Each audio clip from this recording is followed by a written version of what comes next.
No matches, no lighters. Just damp wood, flint stones, and a lot of frustration in a medieval kitchen. Lighting the hearth wasn't quick or guaranteed. It could take hours of smoke, sparks, and sore fingers before a single flame danced to life. Tonight, we crouch beside the cold ashes and quietly struggle through what it really took to warm a home. And why even fire refused to cooperate sometimes. If tales of forgotten frustrations help settle your modern mind, you've found your quiet corner. Subscribe now and tap the bell icon for more sleepy stories from history's hardest little tasks. Before we continue, I'd love to know, where are you listening from? And what time is it for you right now? It's always amazing to see how far our quiet little stories are reaching. You stand in the doorway of a 13th century kitchen, the morning mist still clinging to the courtyard stones behind you. And immediately you understand why lighting a fire here would be nothing like striking a match in your modern kitchen. The great hearth before you is not merely a cooking apparatus. It is an architectural monument to humanity's eternal struggle with flame. Built from massive limestone blocks that have absorbed decades of heat and smoke into their very pores. The hearth stretches nearly 8 feet across, its mouth yawning like a cave entrance carved into the kitchen's stone wall. Above it, a chimney rises through the ceiling. But this is no simple flue. Medieval fire management was a complex percussion and friction-based system, requiring not just skill, but an intimate understanding of materials, airflow, and timing that took years to master. You notice immediately that there are no matches, no gas valves, no electric ignitions. Lie the tools of medieval firecraft: flint, steel, and an array of carefully prepared tinder materials that must be kept bone dry despite the perpetual dampness of English weather. The kitchen itself has been designed entirely around the management of fire risk. Unlike the timber and thatch construction of peasant homes, this kitchen is built entirely of stone. Monastic and noble kitchens were constructed this way specifically to prevent the spread of cooking fires, which were a fairly common occurrence in the Middle Ages. Every surface that could burn has been eliminated or moved to a safe distance from the hearth. The floor is flagstone, worn smooth by centuries of feet carrying water, fuel, and food. The walls are thick limestone, blackened near the hearth from years of smoke and grease. Even the ceiling beams, though wooden, are positioned high above the flames and protected by stone arches that channel heat upward into the chimney. You notice that the hearth is not just a single fire pit, but a complex system of cooking zones. The main fire burns in the center, built on a bed of iron andirons that elevate the burning logs to allow air circulation underneath. To either side, smaller fires can be built for different cooking temperatures. Above the main fire, an iron crane arm swivels on heavy hinges, allowing cooking pots to be moved into and out of the flames without the cook having to reach dangerously over the fire. The crane supports a complex system of trammel hooks and chains that can suspend cauldrons at varying heights above the flames, creating different cooking temperatures for different dishes. But what strikes you most profoundly is the sheer amount of preparation required before any cooking can begin. Along the wall to your right, neat piles of kindling have been split and sorted by sized thin wood shavings. Slightly thicker twigs, finger-thick branches, and wrist-thick logs, all arranged in careful gradation. Each piece has been selected not just for its size, but for its burning properties. Oak burns long and hot, perfect for maintaining steady cooking temperatures. Birch catches quickly and burns with a clean flame. Pine provides resinous kindling that ignites easily but burns fast and hot. The tinder preparation area occupies an entire corner of the kitchen, and here you begin to understand the true complexity of medieval fire starting. Lighting a fire was a big deal in the Middle Ages, both incredibly commonplace and sometimes not that easy to do if the conditions weren't right. The tinderbox contains charcloth, carefully made by heating linen scraps in a sealed iron pot until they carbonize without burning completely. This char cloth will catch the smallest spark and glow like an ember, but preparing it requires its own fire, creating a circular dependency that medieval cooks solved by never allowing their fires to die completely if they could help it. Beside the char cloth, you see carefully prepared bundles of Toulouse fibers from flax processing, twisted into bird's nest shapes that will catch fire from the glowing char cloth. There are shavings of birch bark prized for its paper-thin layers that ignite almost explosively, pine needles dried to perfect brittleness, weight in neat piles. Everything has been processed, dried, and arranged with the precision of a modern chemistry lab, because that's essentially what this is, a medieval combustion laboratory where every variable must be controlled manually. The flint and steel themselves are works of craftsmanship. The flint is not just any stone, but carefully selected chert or true flint, knapped to create sharp edges that will produce the maximum shower of sparks when struck. The steel is a curved striker, forged to the perfect hardness, soft enough to throw sparks when struck, hard enough to create the necessary percussion force. The technique of using them is not intuitive.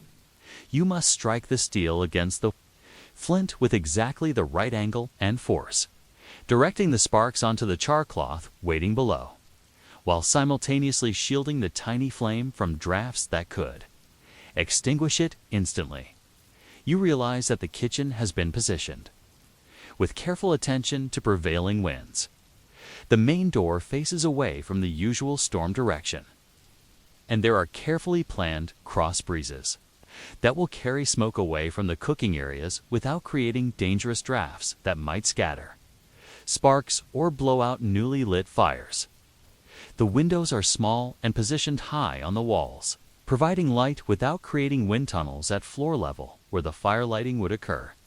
The tools of fire maintenance line the walls like weapons in an armory, because that's what they are, weapons in humanity's daily battle against cold and hunger. Iron fire dogs hold burning logs in position. Long-handled iron spoons allow cooks to move coals without burning themselves. Bellows, ranging from small handheld versions to large floor models operated by foot, provide the precisely controlled airflow necessary to nurse sparks into flames and flames into cooking fires. A collection of iron pots and trivets can be positioned at various distances from the flames to create different cooking temperatures.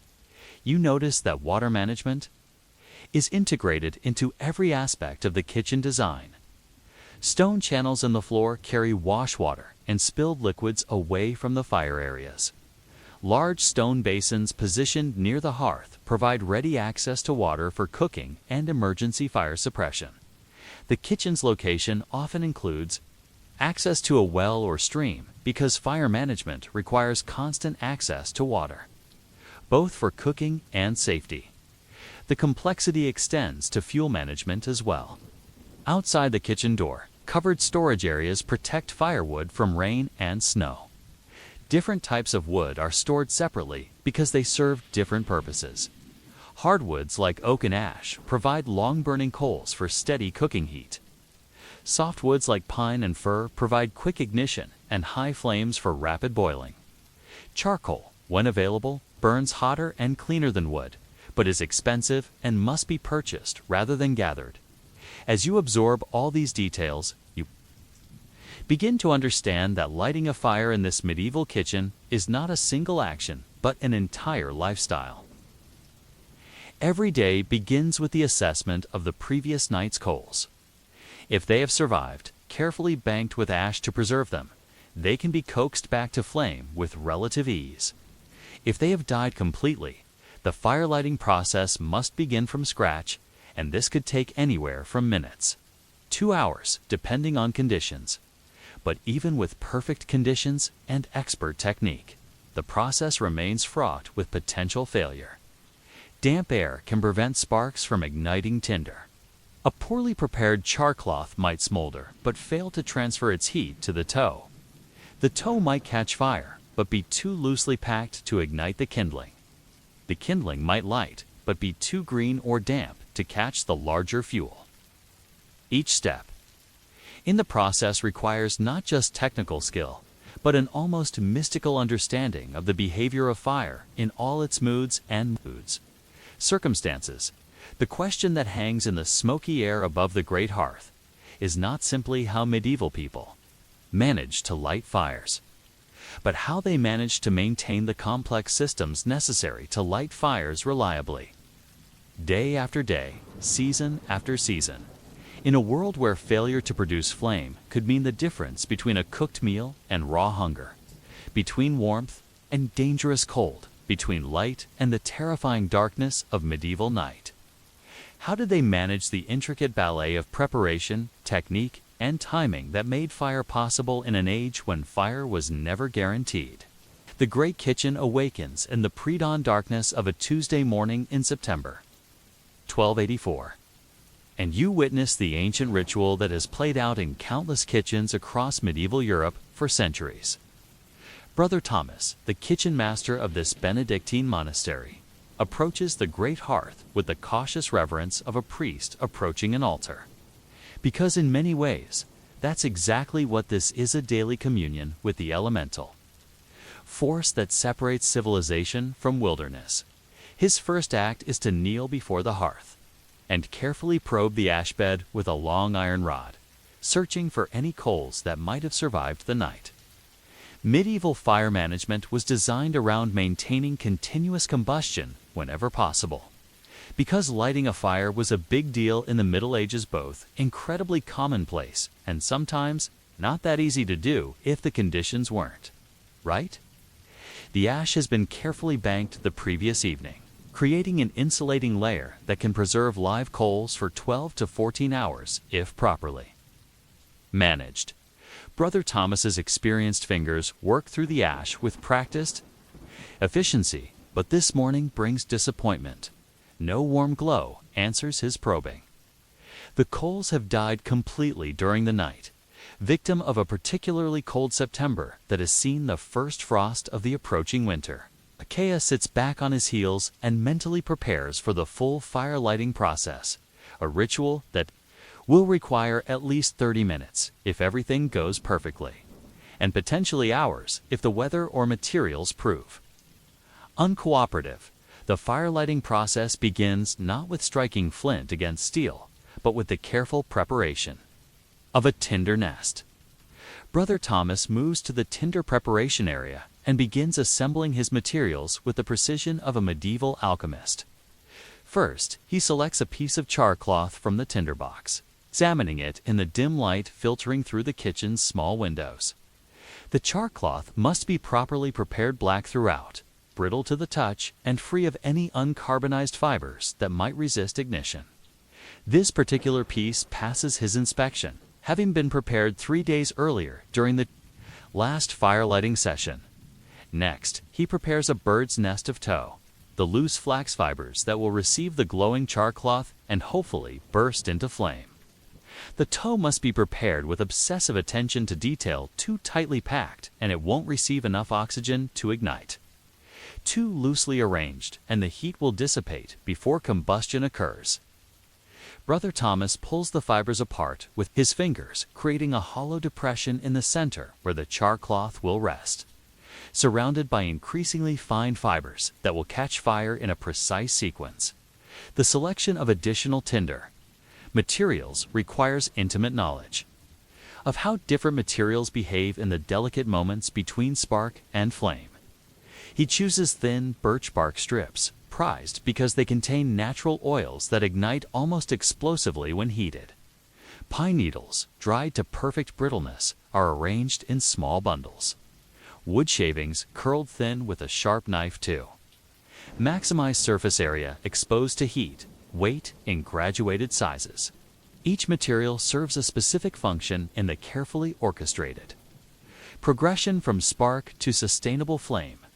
Weather conditions this morning are moderately favorable, no rain, though the air carries the dampness typical of English autumn. Brother Thomas knows that humidity is the enemy of successful fire lighting, causing tinder to absorb moisture from the air and resist ignition.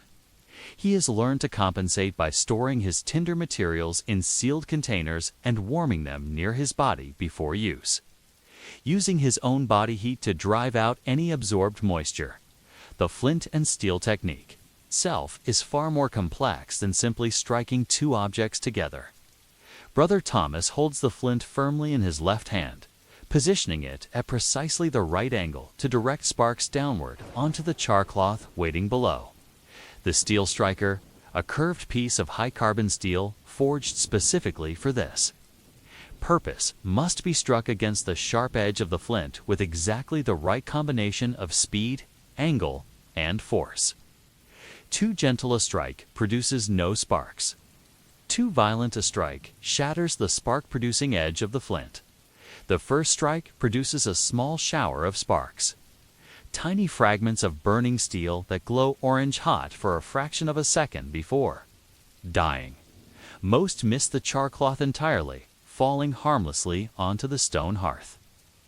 Brother Thomas adjusts his angle slightly and strikes again. This time, one spark lands directly on the char cloth and immediately begins to glow. The char cloth catches the spark and begins to smolder, creating a small red ember that grows slowly larger as it consumes the carbonized fibers. But an ember is not yet fire, and this is where the process becomes truly critical. Brother Thomas carefully lifts the glowing char cloth with a pair of iron tongs and places it into the depression at the center of his prepared tow nest. He begins to blow gently on the ember, providing the oxygen necessary for combustion, while being careful not to blow so hard that he scatters the delicate materials or extinguishes the fragile glow. The tow begins to smolder, thin wisps of smoke rising from the nest. Brother Thomas continues his gentle, rhythmic breathing, and suddenly the tow bursts into flame, small, delicate flame that will live for only seconds unless it quickly finds more substantial fuel. He immediately places the flaming tow nest under his prepared kindling, beginning with the finest birch bark strips. The bark ignites almost instantly, creating a slightly larger flame that he feeds with pine needles, then wood shavings, each addition carefully timed to catch fire from the previous material while providing fuel for the next stage. The progression from spark to cooking fire requires perfect timing and constant attention.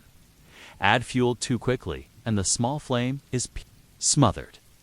Wait too long, and the flame dies for lack of combustion material, as the kindling begins to burn steadily. Brother Thomas starts adding slightly larger pieces of wood, building the fire in carefully controlled stages. First, pencil-thin twigs, then finger-thick branches, gradually working up to pieces the size of his wrist. Each piece must be dry, properly seasoned, and positioned to allow air circulation while maintaining contact with the existing flames. The entire process has taken 43 minutes from first spark to sustainable cooking fire. And Brother Thomas considers this acceptable time for a complete fire lighting on a moderately favorable morning. During winter months, when dampness pervades everything and tinder materials absorb moisture from the air despite careful storage, the process can take twice as long or fail entirely, requiring multiple attempts and careful drying of materials. But even a successfully lit fire requires constant management throughout the day. The cooking schedule for this monastery kitchen serves 68 monks plus guests, requiring different types of fires for different cooking tasks. The main hearth fire must be maintained at steady cooking heat for the large cauldrons. That will prepare the day's potaja, thick stew of grains, vegetables, and sometimes small amounts of meat that forms the basis of monastic meals. Additional smaller fires will be needed for bread baking, requiring a different type of heat management. The bread ovens must be heated with intensely hot fires that are then allowed to die down, leaving the stone interior at precisely the right temperature for baking. This requires understanding not just how to light fires, but how to control their intensity and duration with scientific precision. Brother Thomas moves through the morning with the measured efficiency of someone who has performed these tasks for 15 years, but underneath his competence lies the constant awareness that fire is never completely predictable or controllable. A sudden gust of wind through an open door can scatter sparks onto combustible materials. A pot of cooking. Fat can overheat and burst into flames. A piece of green wood can produce dangerous sparks that fly out of the hearth and onto the floor rushes. The kitchen begins to fill with other workers as the morning progresses: assistant cooks, scullery maids, lay brothers assigned to kitchen duty. Each person who enters understands implicitly that they are entering a space where fire reigns supreme, where every action must be planned around the presence of open flames, where carelessness can result in burns, property damage, or death. The morning's fire lighting success creates a sense of accomplishment that modern people accustomed to instant flame from gas burners or electric elements cannot fully appreciate. Brother Thomas has successfully negotiated the complex relationship between human need and elemental force, coaxing fire from cold materials through skill, patience, and understanding built up over years of daily practice. But as he begins the day's cooking tasks, arranging pots over the flames and calculating cooking times and temperatures, a nagging concern occupies the back of his mind. Tomorrow morning, if the carefully banked coals die during the night, he will face this same challenge again. And winter is approaching, bringing longer nights, damper air, and more difficult fire lighting conditions. How many more mornings will he successfully coax flame from flint and steel?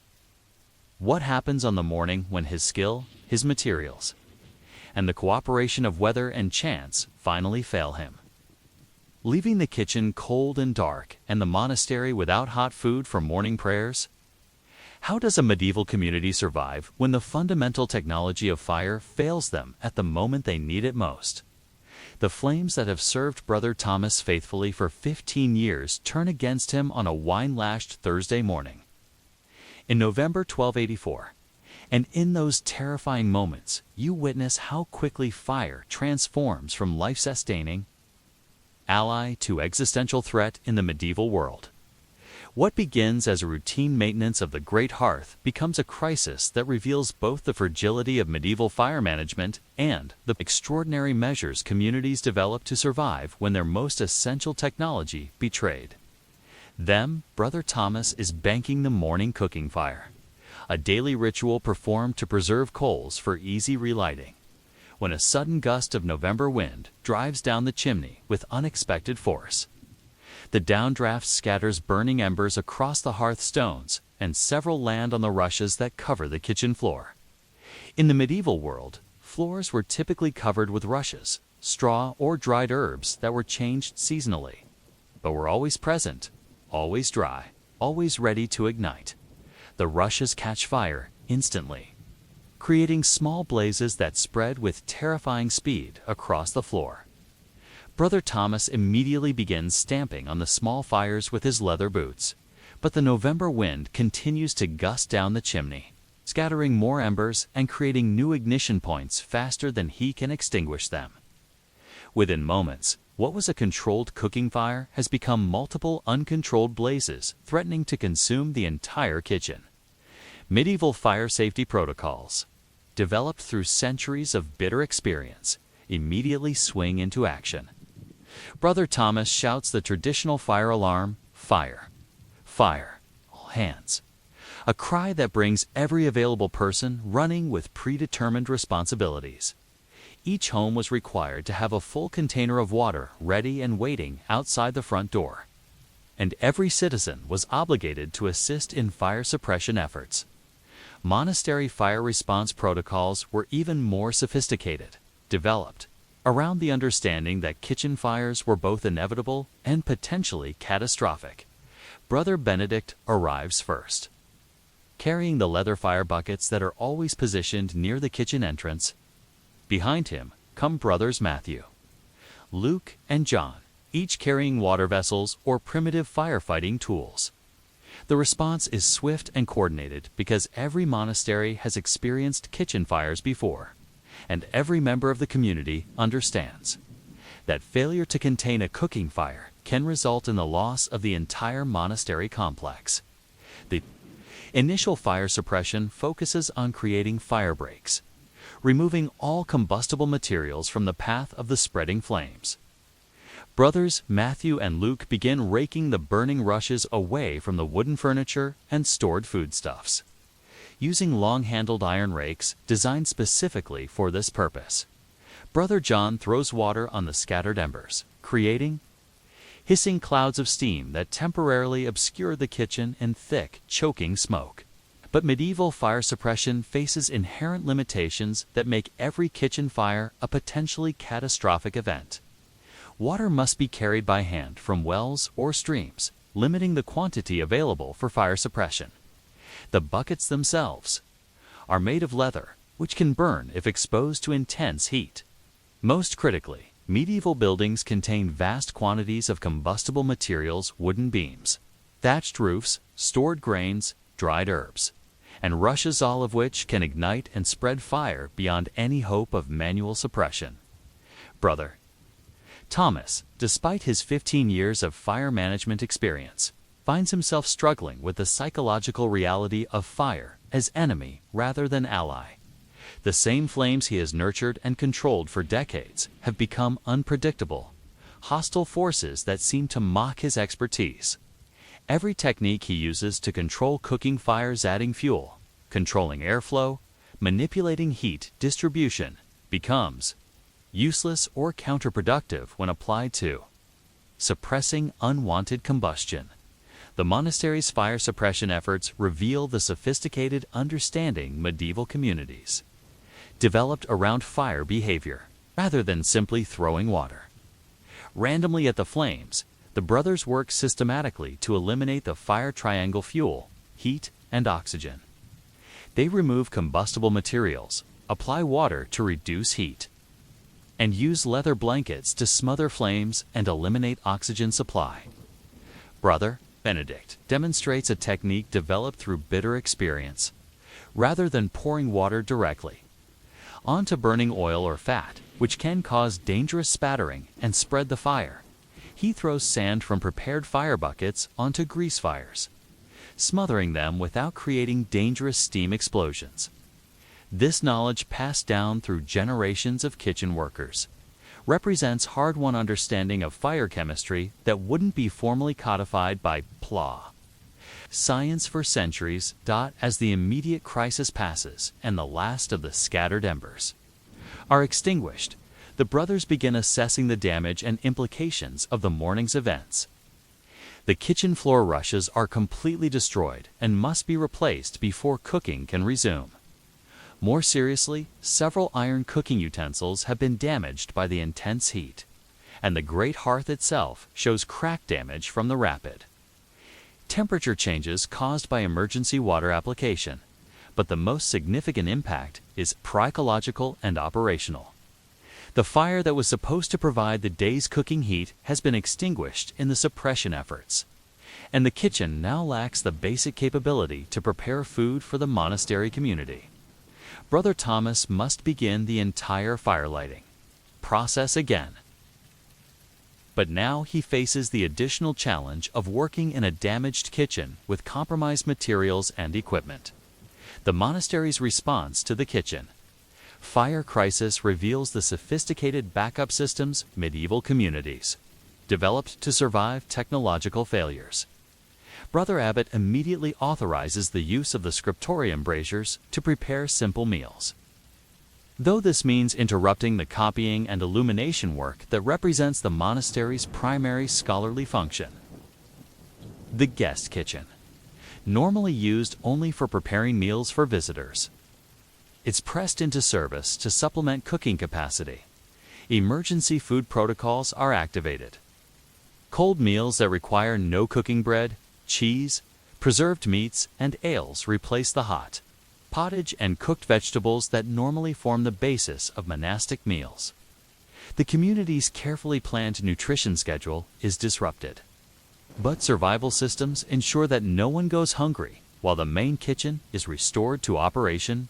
Brother Thomas spends the remainder of the day rebuilding not just the fire, but the entire infrastructure of fire management that the morning's crisis destroyed. New rushes must be gathered and dried.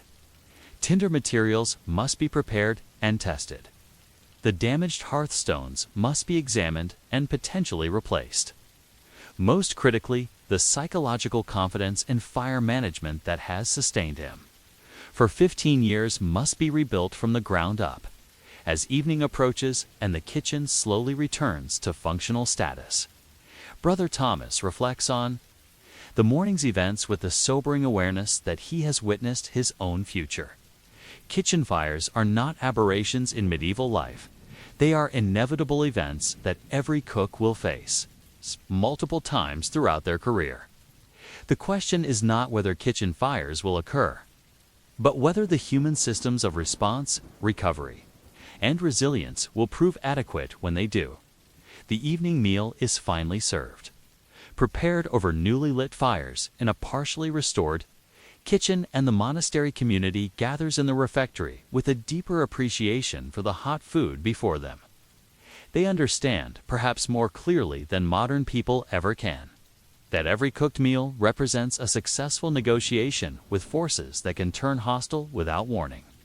But as Brother Thomas banks the evening fire with unusual care, ensuring that tomorrow morning's fire lighting will not require starting completely from scratch, he carries with him the knowledge that 15 years of expertise cannot guarantee success against the fundamental unpredictability of fire. In a world where fire means survival and fire out of control means disaster, every day begins with the same essential question. Will today be the day when our mastery of flame proves insufficient to our needs? And how will we survive if that day comes? You wake before dawn in the year 1349 in the small village of Wickworth, and immediately your consciousness focuses on the most crucial question of every medieval morning. Is there still fire?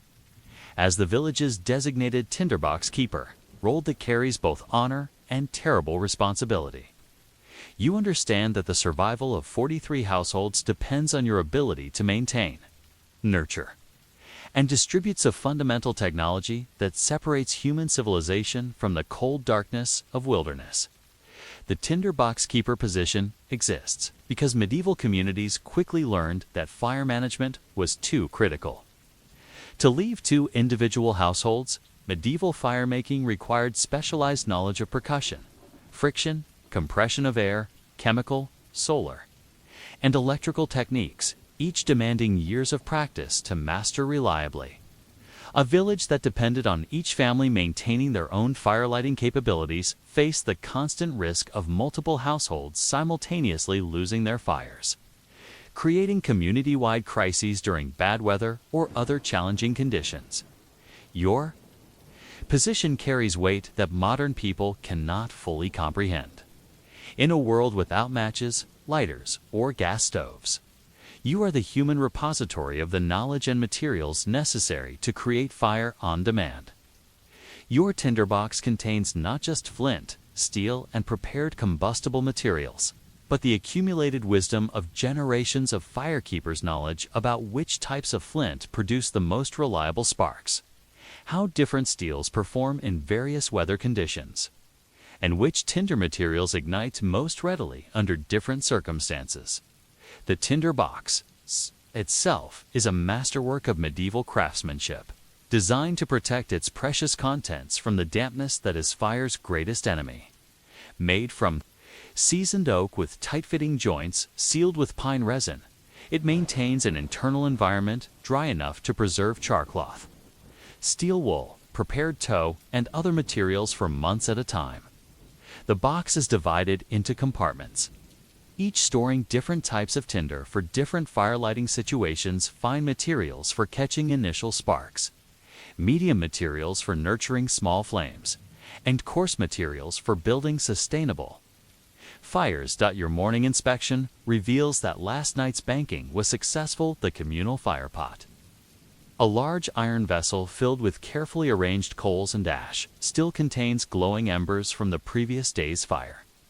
This means you can begin the day's fire distribution without the lengthy process of creating fire from scratch.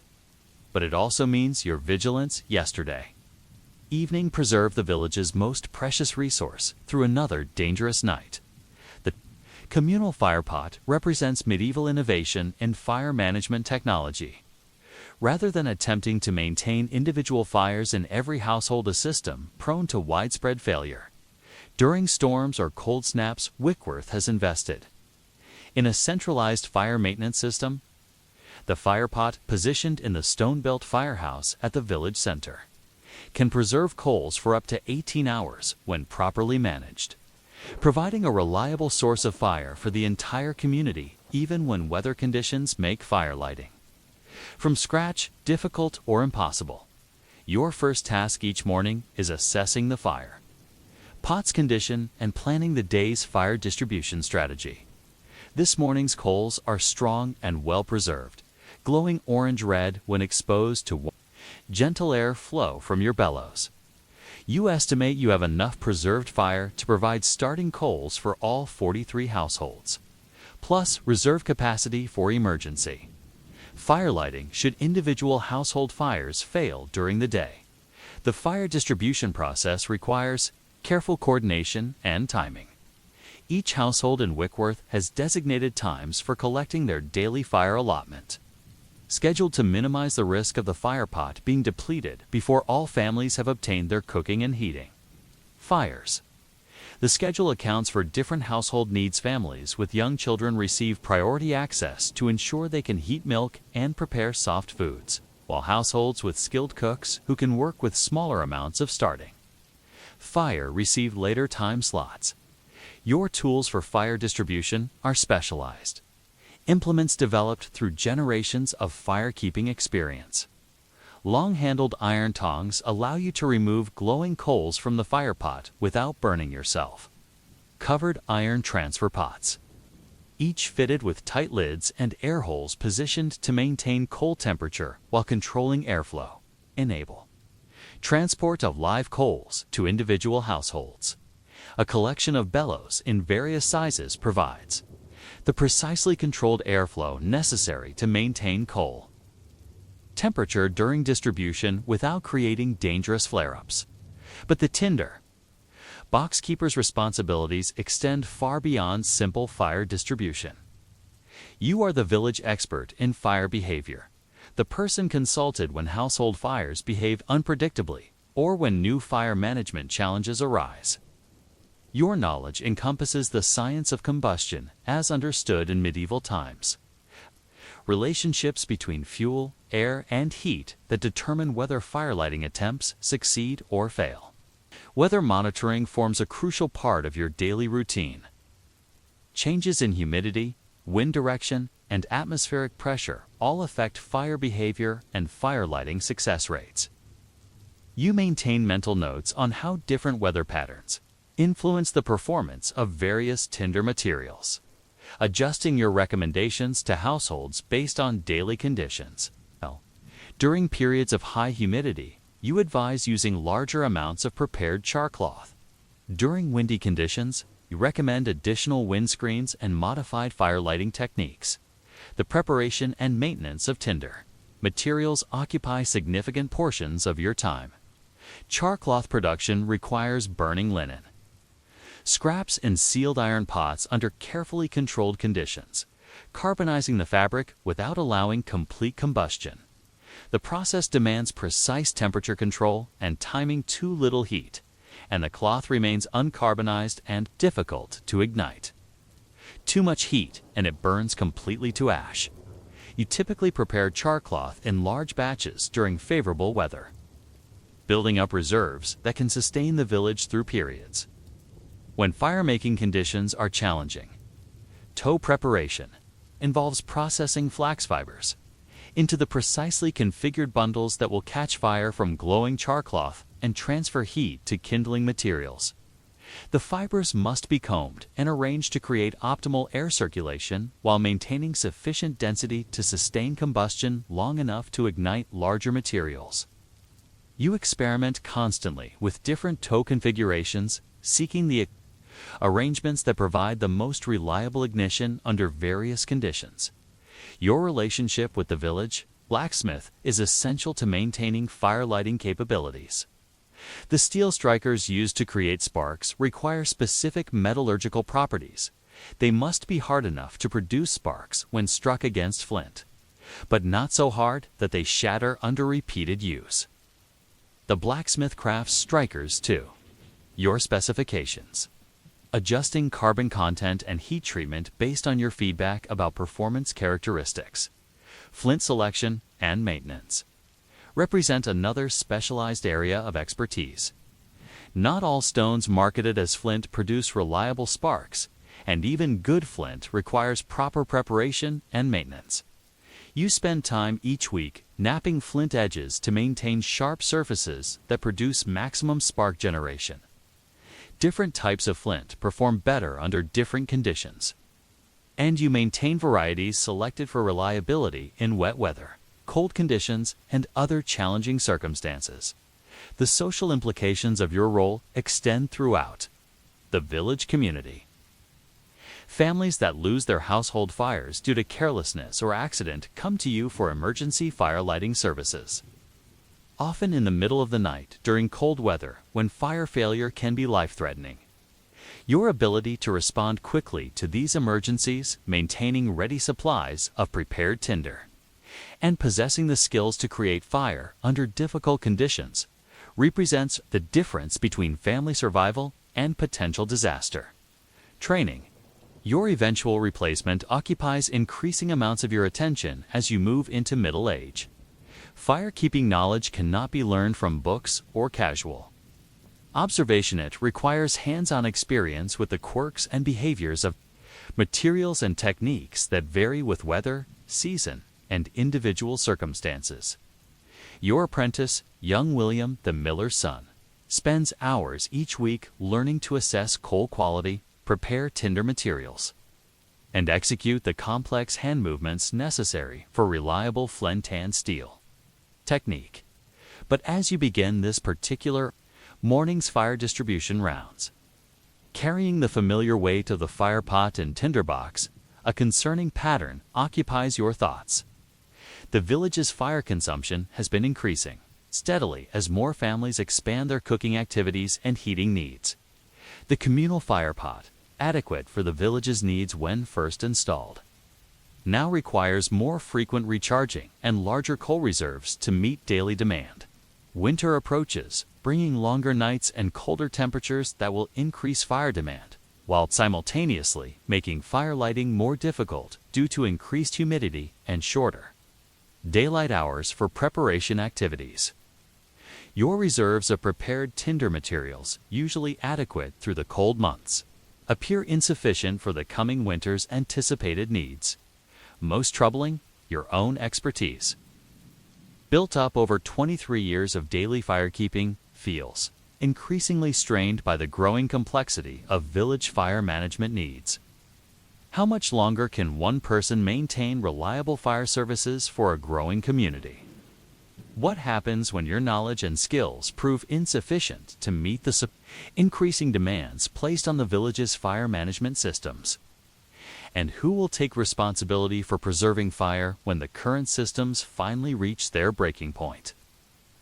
The morning fire distribution rounds reveal the intricate science underlying medieval combustion management, and as you move from household to household in Wickworth, carrying glowing coals and dispensing fire lighting advice, you demonstrate knowledge that represents centuries of accumulated pure understanding about the behavior of fire under conditions that would challenge modern combustion engineers. Your first stop is the cottage of Goodwife, Margaret, whose husband died last spring, leaving her to manage household fire maintenance with minimal experience. Her morning fire has failed completely, a common occurrence in single person households where fire banking requires technique developed through years of practice. You kneel beside her cold hearth and begin the diagnostic process that separates expert firekeepers from casual practitioners. The failed fire tells a story that you read like a manuscript.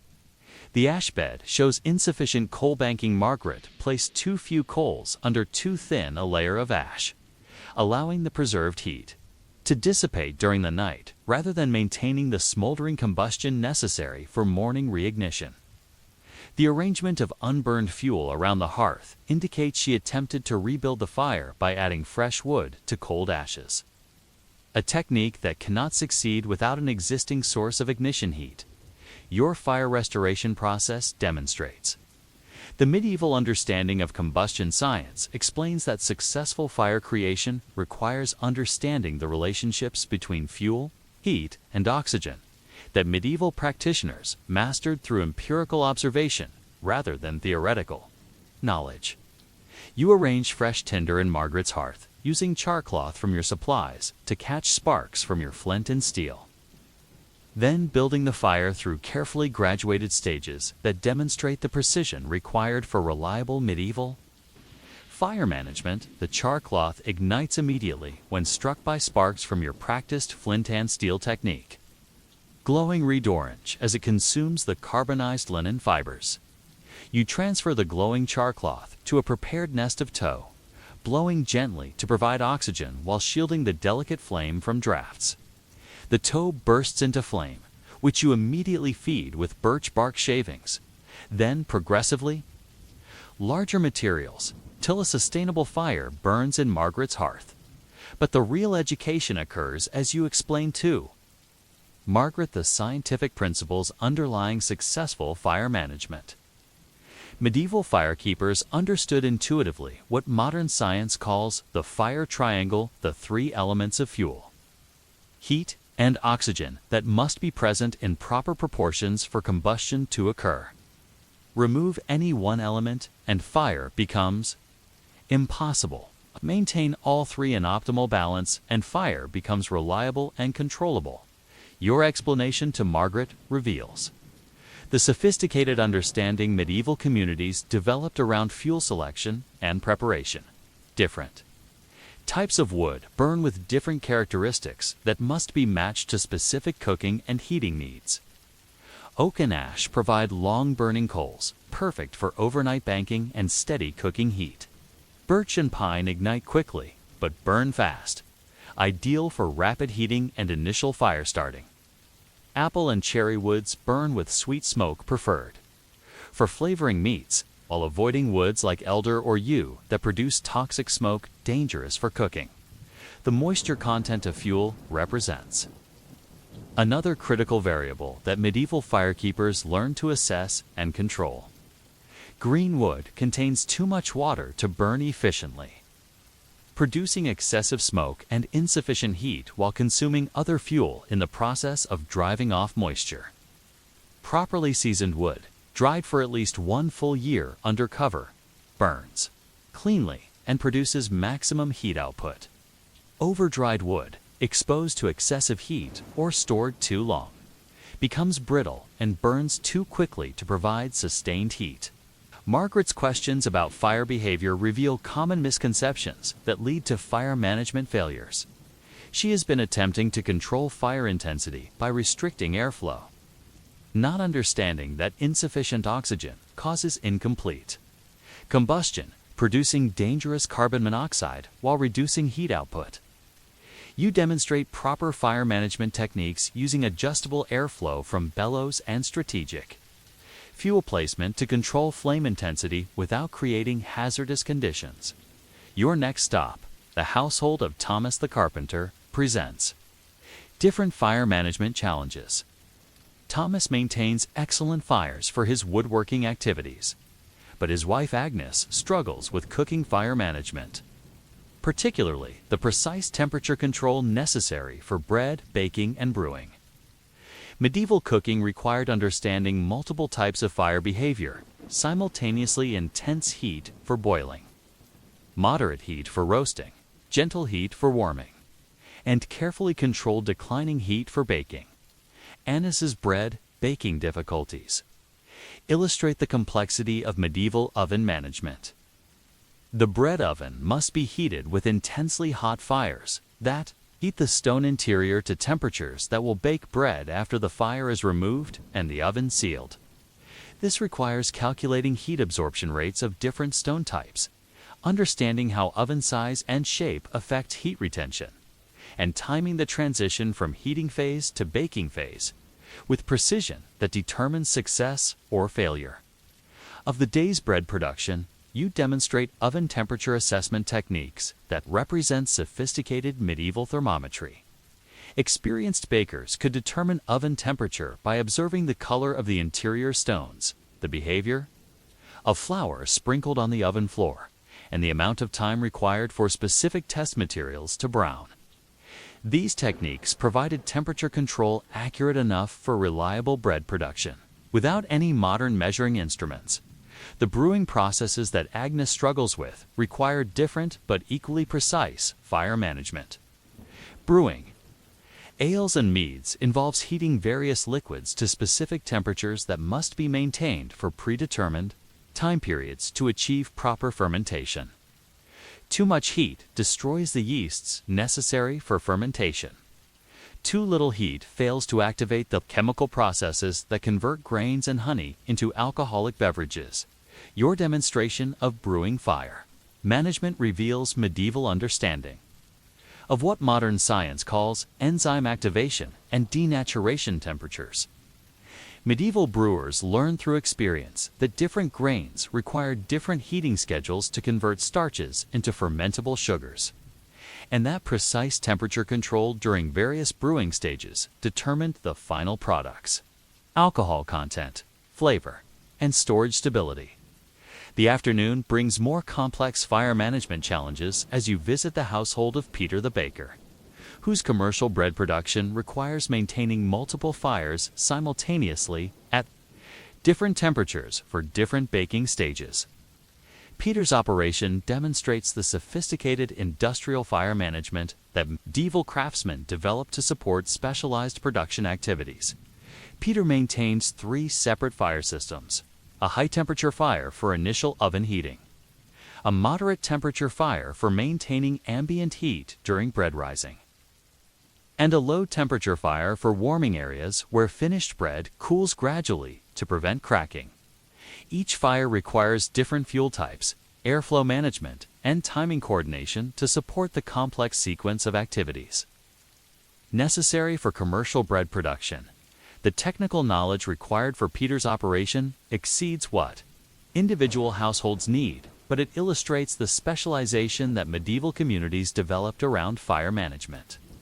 Master craftsmen like Peter possessed fire-related expertise that took decades to develop. Understanding subtle relationships between fuel characteristics, oven design, airflow patterns, and product quality that enabled consistent results from variable medieval materials and equipment. Your final afternoon stop brings you to the household of John the alewife, where fire management supports the community's brewing activities. Medieval brewing required even more precise temperature control than bread baking, involving multiple heating and cooling cycles that must be executed with timing accuracy that determines whether fermentation produces drinkable beverages or spoiled, potentially dangerous liquids. The alewife's brewing fires demonstrate medieval understanding of what modern science calls pasteurization. Though medieval practitioners understood the process empirically rather than theoretically, they learned that heating ales to specific temperatures for specific time periods eliminated harmful microorganisms while preserving beneficial yeasts, producing beverages that remain safe to drink for weeks or months when properly prepared and stored. But as evening approaches and you complete the day's fire distribution and consultation rounds, carrying empty fire pots back to the village firehouse, a troubling pattern emerges from the day's observations.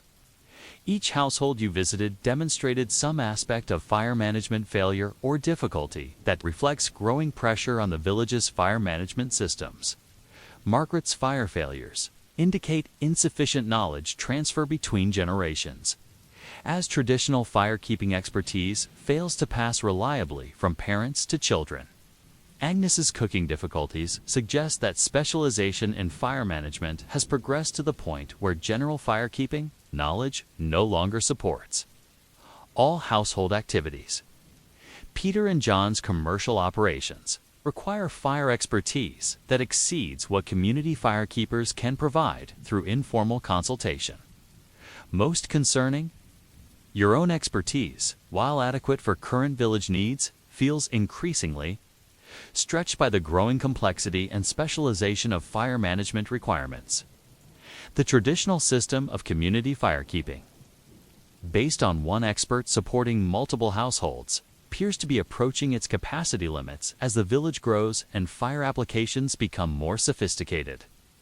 Winter approaches, bringing weather conditions that will make fire management more difficult while simultaneously increasing demand for heating and lighting fires. Your preparation schedules, already strained by current village needs, will face additional pressure from seasonal fire requirements that could exceed your ability to maintain reliable fire services for the entire community.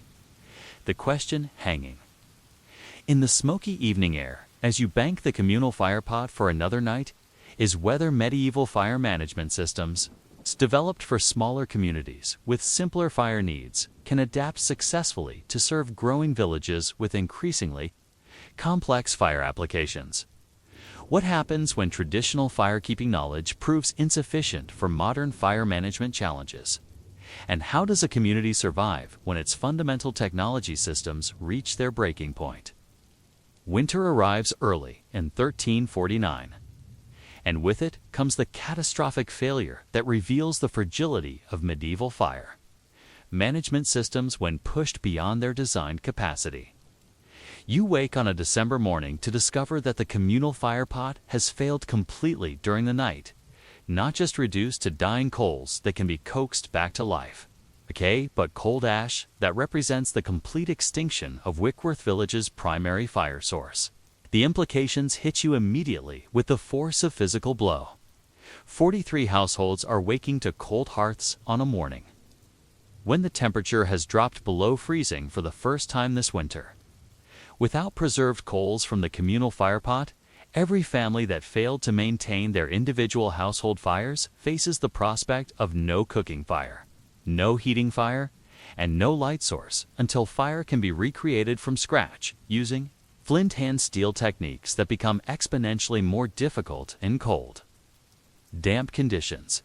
Your diagnostic assessment of the failed fire pot reveals a cascade of system failures that illustrate how medieval technology operated at the margins of reliability even under optimal conditions.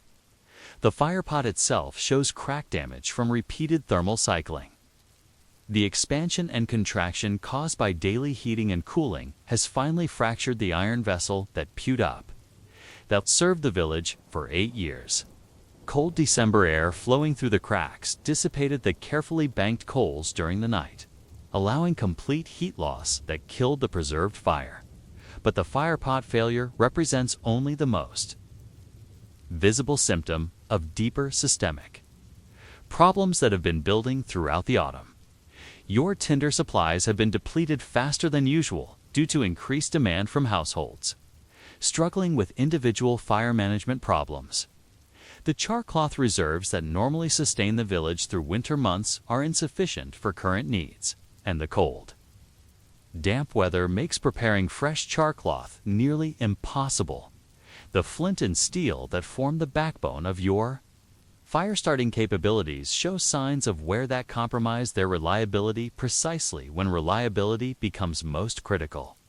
The steel striker, used hundreds of times throughout the autumn for emergency fire lighting services, has developed chips and wear patterns that reduce spark production. The flint pieces repeatedly struck and renapped to maintain sharp edges have been reduced to sizes that make them difficult to grip and strike effectively. Your first priority is attempting fire restoration using your emergency fire starting supplies, but the process immediately reveals how winter conditions compound every difficulty associated with medieval fire management. The tinder materials, despite careful storage in sealed containers, have absorbed moisture from the December air and resist ignition. The charcloth, normally reliable for catching sparks, requires multiple spark applications before achieving sustained glow. The flint hand steel technique itself becomes more difficult in cold conditions. Your fingers, stiffened by morning cold despite woolen mittens, lack the dexterity necessary for precise striking angles and timing. The steel striker, cold from overnight exposure, requires warming before it produces adequate spark showers. Even successful spark production faces the challenge of igniting tinder materials that have been degraded by winter humidity. After 47 minutes of concentrated effort, you finally achieve sustained fire in your emergency fire pot. But the amount of prepared tinder consumed in the process represents nearly 1/3 of your remaining winter supplies. At current consumption rates, your fire-starting materials will be exhausted within 2 weeks, leaving the village without backup. Fire-starting capabilities during the most challenging months of winter.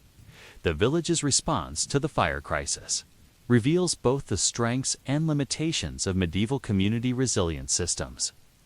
Word of the communal fire failure spreads quickly through the village, and households that successfully maintain their individual fires immediately begin sharing fire with neighbors who face cold hearths. This informal fire-sharing network prevents immediate crisis, but it also reveals how close the village operates to survival margins even under normal conditions. Goodwife Margaret, whose fire management you've been tutoring throughout the autumn, demonstrates the knowledge transfer that represents hope for community fire resilience. She successfully shares fire with 3 neighboring households using techniques you taught her for transporting live coals and establishing fires in cold hearths. Her success indicates that fire management knowledge can spread beyond the traditional single expert model, creating distributed firekeeping capabilities that reduce community dependence on centralized systems. But other households reveal the limitations of individual fire management under crisis conditions. Thomas the carpenter's family, despite his woodworking expertise, struggles with fire restoration when their household fire dies during the morning confusion. Agnes, the baker's wife, successfully maintains her household fire but lacks the expertise to assist neighbors, creating isolated pockets of fire capability that cannot support community-wide fire sharing. The village's economic response to the fire crisis illustrates how fire management failure cascades through medieval life systems. Peter the baker cannot produce bread without reliable high-temperature fires, forcing families to rely on cold foods or raw grains that provide inadequate nutrition during cold weather. John the alewife's brewing operations halt completely, eliminating the village's production of preserved beverages that normally provide safe, nutrient-rich drinks throughout winter months. Most significantly, the ironworking activities that maintain agricultural and craft tools cease when the blacksmith's forge fires fail and cannot be restored to the high temperatures necessary for metalworking. This threatens the village's ability to maintain plows, axes, and other essential tools that support food production and fuel-gathering activities. Your emergency fire restoration efforts consume the entire day and deplete resources that sustain the village through months of winter weather. By evening, you have successfully restored fire to 37 of the 43 households. But 6 families still face cold hearths, and your own fire-starting supplies are reduced to levels that cannot support another major fire crisis. The psychological impact of the day's events weighs as heavily as the material consequences. Your role as village firekeeper has been built on the assumption that your expertise and preparation can provide reliable fire services regardless of conditions or circumstances. The communal firepot failure represents not just technical breakdown, but failure of the knowledge and systems that have sustained the village for decades. Village discussions that evening, conducted around carefully tended fires that nobody dares allow to die, focus on fundamental questions about community survival systems. Should the village invest in multiple communal firepots to provide backup capability? Can firekeeping expertise be distributed among multiple village members to reduce dependence on single-point failure?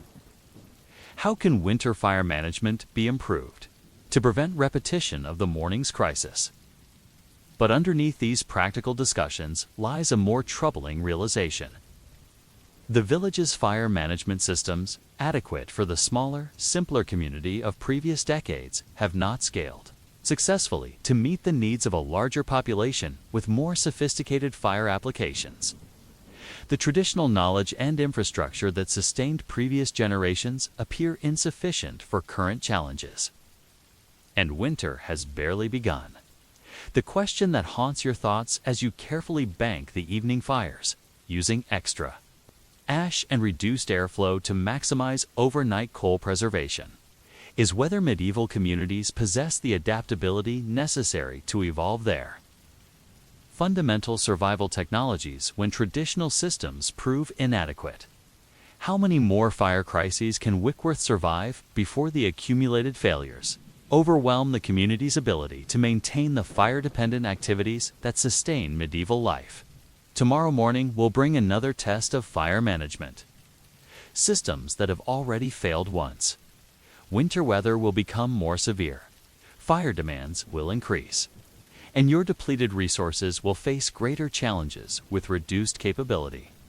How does a medieval community prepare for technological failure when their most essential technology has already demonstrated its fundamental unreliability? You enter the great kitchen of Blackmore Abbey on the morning of November 15, 1347, and immediately sense that something fundamental has changed in the relationship between this monastic community and the fire that has sustained their daily life for over 2 centuries. The massive stone hearths that dominate the kitchen appear somehow diminished, their carefully crafted masonry seeming to wait expectantly for flames that may never come, while the elaborate fire management systems built by generations of abbey builders stand ready to serve a community whose ability to maintain fire grows more precarious with each passing day. Blackmore Abbey represents the pinnacle of medieval fire management architecture, designed and built during the prosperous 12th century, when monastic communities possessed both the resources and expertise necessary to create sophisticated fire-dependent institutions. Monastic kitchens were built in stone with a central fire with a flue or vent in the roof above it to allow the smoke to escape, creating fire management systems far more advanced than typical domestic installations. The kitchen's central hearth stretches 12 feet across, built from limestone blocks quarried from the abbey's own lands and fitted with iron fixtures forged in the abbey smithy during the peak years of monastic prosperity. Above the hearth, sophisticated chimney system channels smoke through stone passages that heat water reservoirs and warm storage chambers before venting to the exterior, creating an integrated energy management system that maximizes the utility extracted from every piece of burning fuel. But this morning, Brother Aldrich, the abbey's master cook for the past 19 years, approaches the great hearth with growing anxiety that reflects challenges far beyond normal seasonal fire management. Difficulties. The abbey's population has grown from 68 monks and novices to 83 over the past 5 years, increasing fire demands beyond the capacity originally designed into the kitchen systems. More critically, the abbey's ability to maintain the specialized knowledge and resources necessary for sophisticated fire management has been compromised by economic pressures that have forced reduction in the number of lay brothers assigned to kitchen duties. The fire management infrastructure that once seemed permanent and reliable now shows signs of stress and deterioration that mirror broader changes affecting medieval monastic institutions. The iron fire dogs that support burning logs in the hearth show rust damage from years of exposure to moisture and heat cycling. The crane arms that allow safe manipulation of cooking pots over open flames have developed joints where that makes them difficult to operate smoothly. Most concerning, the chimney system that removes smoke and manages heat distribution shows masonry damage that allows cold drafts to interfere with fire behavior, while permitting dangerous downdrafts that can scatter embers throughout the kitchen. Brother Aldrich's morning fire assessment reveals problems that extend beyond mechanical infrastructure to encompass the human systems necessary for reliable fire management. The abbey's traditional fire lighting expertise, passed down through generations of kitchen monks, has been disrupted by recent personnel changes. Brother Thomas, the Abbey's most experienced firekeeper, died last spring during the outbreak of fever that killed 7 members of the community. His replacement, Brother Matthew, possesses basic fire management skills but lacks the deep expertise necessary for troubleshooting difficult fire lighting conditions or maintaining fire during challenging weather. The tinder preparation systems that supply the Abbey's fire-starting materials operate under increasing strain as demand outpaces production capacity. The Abbey maintains its own char cloth production, converting worn linen from the Abbey's textile workshops into the carbonized material necessary for catching sparks from flint and steel. But the process requires dedicated time and attention from skilled workers. The Abbey's reduced workforce struggles to maintain adequate tinder supplies while meeting other essential production obligations. The Abbey's fuel management reveals another layer of challenge facing medieval fire-dependent institutions. Blackmore Abbey's extensive lands include substantial forests that traditionally provided abundant firewood for heating and cooking needs. But recent years have seen increased demand for wood from surrounding villages whose own fuel sources have become inadequate, creating competition for forest resources that drives up fuel costs while reducing availability. The quality of available firewood has declined as the most accessible, mature trees have been harvested, leaving younger, less seasoned wood that burns with lower heat output while producing more smoke and requiring more frequent feeding to maintain cooking temperatures. The Abbey's woodcutters report increasing difficulty obtaining the specific types of wood necessary for different fire applications. The hardwoods like oak and ash needed for long-burning cooking fires. The quick-burning woods like birch and pine required for rapid heating, and the aromatic woods used for food smoking and preservation. Brother Aldrich's daily fire management routine has become increasingly complex as he compensates for infrastructure limitations and resource constraints through more intensive manual labor and supervision. Where previous generations of Abbey cooks could rely on well-maintained equipment and abundant materials to provide reliable fire services, current operations require constant improvisation and adaptation to overcome systemic deficiencies. The morning fire lighting process, once a routine 15-minute procedure, now requires careful assessment of tinder moisture content, evaluation of flint and steel condition, and selection of fire-starting techniques based on current weather conditions and available materials. Brother Aldrich maintains multiple backup fire-starting systems, different types of tinder for different humidity conditions, multiple sets of flint and steel to compensate for wear and damage, and various kindling preparations to ensure successful fire establishment regardless of fuel quality variations. The Abbey's food preparation schedule, traditionally coordinated around reliable fire availability, now requires flexible planning that can accommodate fire management delays and difficulties. Meals that depend on precise cooking temperatures and timing must be planned with backup options that can be implemented if fire management problems prevent normal cooking procedures. The Abbey's famous bread production, once renowned throughout the region for consistent quality, now varies depending on oven heating success and fuel availability. The broader implications of fire management challenges extend throughout the Abbey's daily routine and spiritual practices. The Abbey's scriptorum, where monks copy and illuminate manuscripts, depends on oil lamps and candles that require fire for lighting. Reduced fire reliability affects the ability to maintain consistent writing and copying schedules, particularly during winter months when natural light is insufficient for detailed work. The Abbey's brewing operations, essential for producing the ales that provide safe drinking alternatives to potentially contaminated water, require precise fire management for heating various stages of the brewing process. Fire management difficulties threaten the Abbey's ability to maintain adequate beverage supplies while producing the surplus ales that generate income through sales to surrounding communities. The infirmary fires that provide heat for treating sick monks and preparing medicinal preparations face particular Challenges because they cannot be allowed to fail without potentially life-threatening consequences. Brother Aldrich has assigned his most reliable assistant, Brother Luke, to maintain dedicated fire management responsibility for infirmary needs. But this diversion of human resources further strains the kitchen's fire management capabilities. As Brother Aldrich completes his morning assessment and begins the day's fire lighting procedure, he confronts questions that extend beyond immediate technical challenges to encompass fundamental issues about institutional sustainability. The Abbey's fire management systems, designed for a different era with different resource availability and expertise levels, appear increasingly mismatched to current operational realities. The coming winter promises to intensify all existing fire management challenges while adding seasonal complications that will test the Abbey systems beyond their demonstrated capabilities.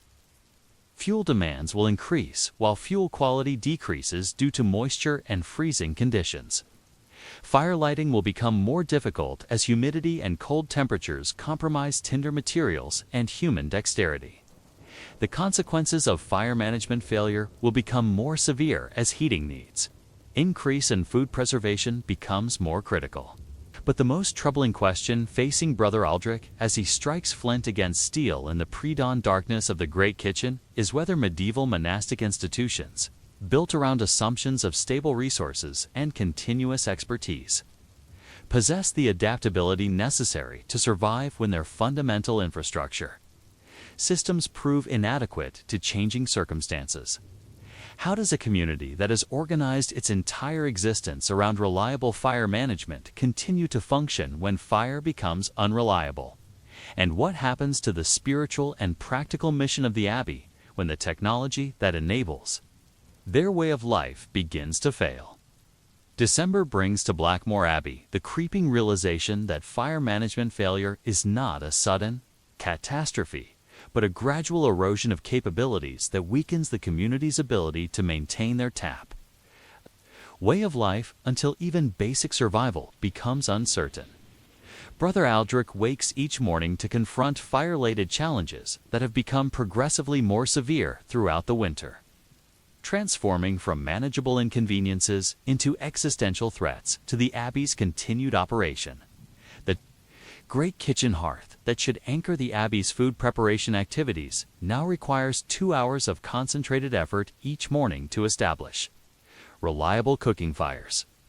The flint and steel technique that Brother Aldrich has practiced for 19 years produces increasingly inconsistent results as winter humidity compromises tinder materials and cold temperatures affect the metallurgy of spark production. Medieval fire lighting was incredibly commonplace and sometimes not that easy to do if the conditions weren't right. But current conditions at Blackmore represent systematic failure of fire management systems rather than temporary weather. Difficulties dot the char cloth that forms the foundation of the Abbey's fire starting capability has become unreliable despite careful storage in sealed containers. The winter air's moisture content penetrates even well-sealed storage systems, causing the carbonized linen to absorb water that prevents reliable ignition when struck by sparks.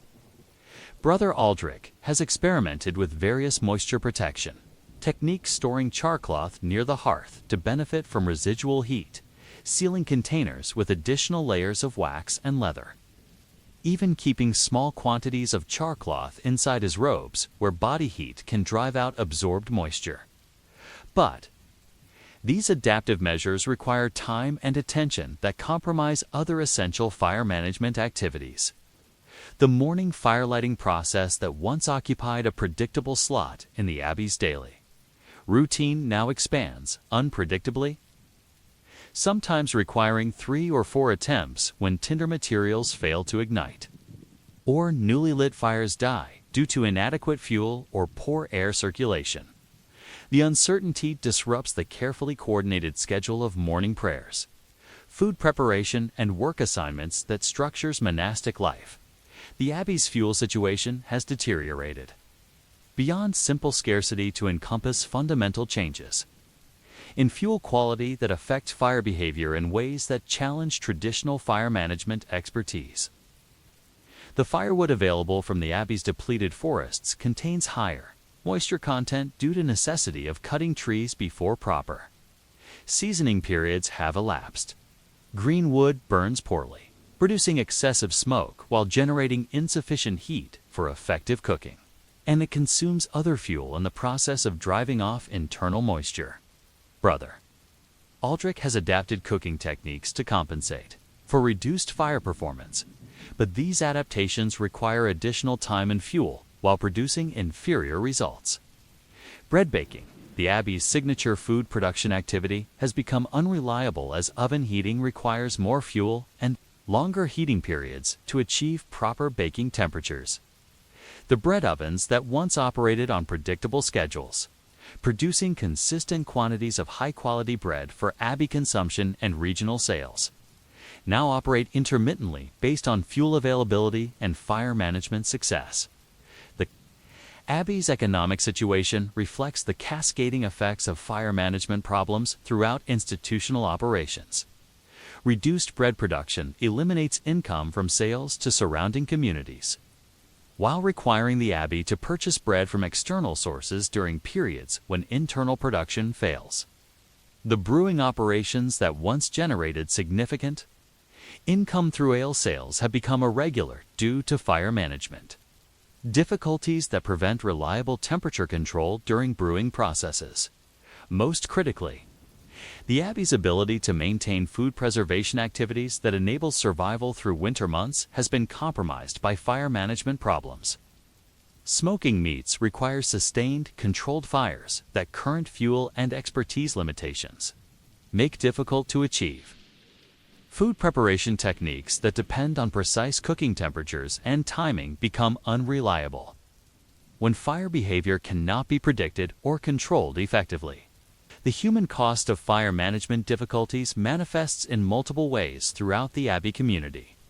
Brothers assigned to kitchen duties spend increasing amounts of time on fire-related activities, reducing time available for other essential work including agricultural activities, manuscript copying, and spiritual practices that form the core of monastic life.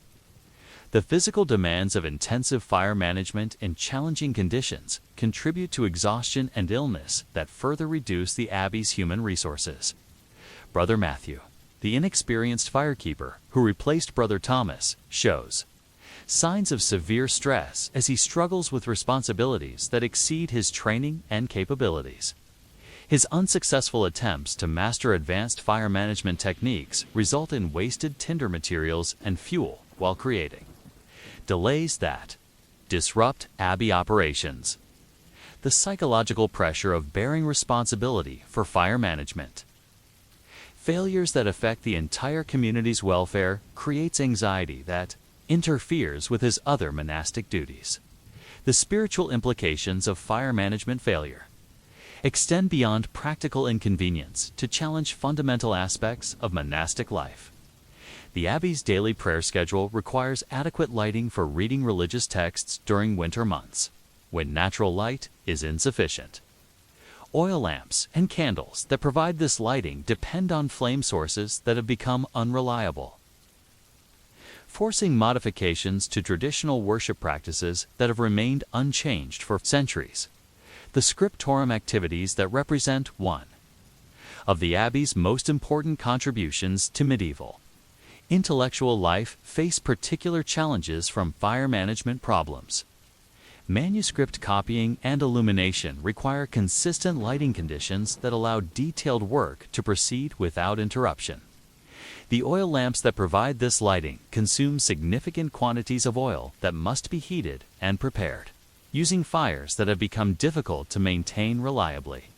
The Abbey's medical care capabilities, essential for treating illness and injury within the monastic community, depend on fire for heating water, preparing medicinal compounds, and maintaining warm environments for patient recovery. The infirmary fires that should provide these services have become unreliable, forcing delays in medical treatments and compromising care quality during winter months.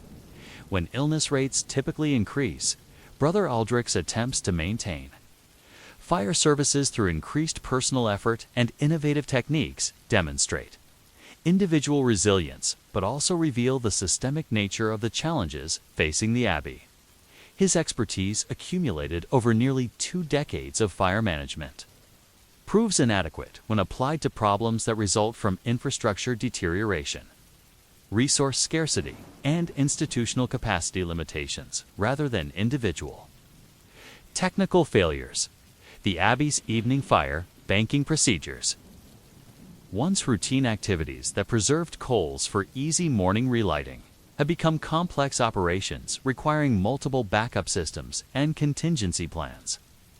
Brother Aldrich maintains several separate fire preservation systems: the main hearth banking, backup coal preservation in smaller fire pots, and emergency tinder preparation for complete fire restoration if preservation efforts fail. But even these elaborate backup systems prove insufficient when tested by sustained, challenging conditions. A week of particularly cold, damp weather in late December defeats all fire preservation efforts, leaving the Abbey without any preserved fire sources for the first time in living memory. The complete fire restoration process requires 8 hours of concentrated effort by multiple brothers, consuming tinder and fuel reserves that should last for weeks.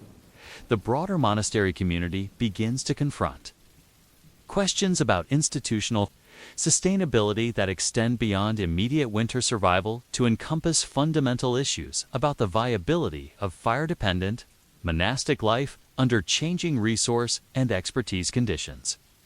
The Abbey's traditional activities: food production, manuscript copying, agricultural work, spiritual practices all depend on reliable fire management that has become unreliable despite the community's best efforts to maintain traditional systems. Evening discussions in the Abbey's chapter house, conducted around carefully tended fires that nobody dares extinguish, focus increasingly on difficult decisions about resource allocation and activity priorities.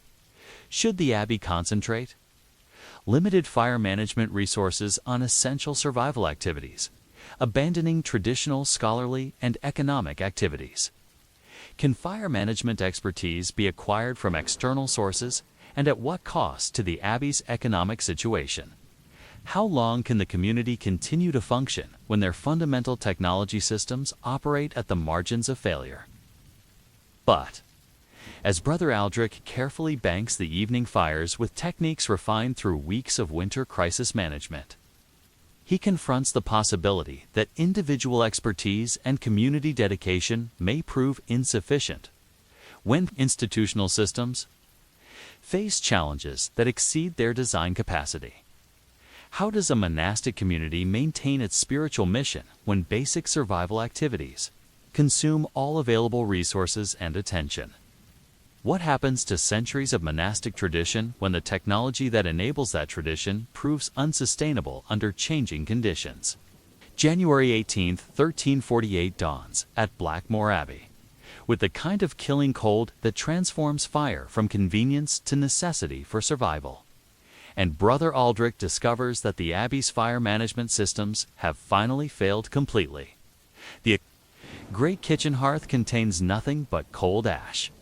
The backup fire pots show no trace of preserved coals, and the emergency tinder supplies have been exhausted by weeks of unsuccessful fire restoration attempts. 83 members of the monastic community wake to face a winter day without fire in a world where fire means the difference between life and death.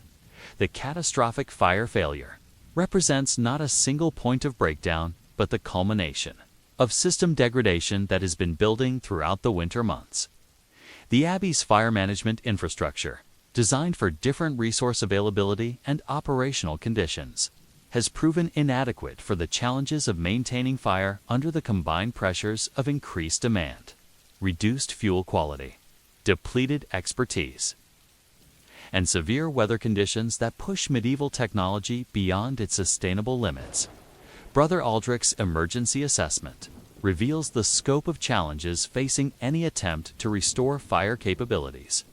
The Abbey's flint and steel, worn by months of intensive use, no longer produce reliable spark showers when struck together. The steel strikers show chips and wear patterns that reduce their effectiveness, while the flint pieces have been reduced through repeated knapping to sizes that make them difficult to grip and strike with necessary force and precision. The tinder. Materials that should support fire restoration efforts have been compromised by winter storage conditions, despite elaborate preservation efforts. Char cloth stored in multiple sealed containers shows moisture contamination that prevents reliable ignition. Prepared tow bundles have absorbed humidity. That causes them to smolder rather than burst into flame when exposed to glowing char cloth. Even dried wood shavings and bark strips, normally reliable kindling materials, resist ignition in the cold. Damp conditions that prevail throughout the Abbey's stone buildings, but the technical challenges of fire restoration represent only the most immediate aspect of a crisis that threatens the Abbey's ability to survive as a functioning community. Without cooking fires, the Abbey cannot prepare hot meals during weather conditions that make warm food essential for maintaining body temperature and energy levels. The Abbey's food stores, designed to support the community through winter months, consist largely of grains, preserved meats, and other materials that require cooking to provide adequate nutrition and decrease tibilis, the loss of heating fires throughout. The Abbey's residential areas exposes community members to dangerous cold that threatens health and survival. The stone construction that provides excellent fire safety and durability becomes a liability during severe winter weather, as stone walls and floors absorb and retain cold while providing minimal insulation against freezing temperatures. The Abbey's design, optimized for summer cooling and fire management, proves poorly suited for maintaining habitable conditions without continuous heating fires. The Abbey's response to complete fire failure reveals both the community's resourcefulness and the limitations of medieval survival strategies when fundamental technology systems collapse. Brother Abbot immediately authorizes emergency measures that suspend normal monastic routines in favor of survival activities. All available brothers are assigned to fire restoration efforts, abandoning their regular duties of prayer, study, manuscript copying, and agricultural work. Brother Aldrich leads the fire restoration effort using techniques that represent the most advanced medieval fire-starting knowledge. But the process reveals how difficult fire creation becomes when optimal conditions and materials are not available. Working in the Abbey's most sheltered interior space to minimize wind and moisture effects, he attempts fire restoration using the Abbey's last reserves of prepared tinder materials. The fire-starting process requires multiple attempts as winter conditions defeat each successive effort. The first attempt fails when sparks from damaged flint and steel prove insufficient to ignite moisture-compromised char cloth. The second attempt achieves smoldering char cloth but fails when humid tow materials resist ignition despite prolonged exposure to the glowing ember.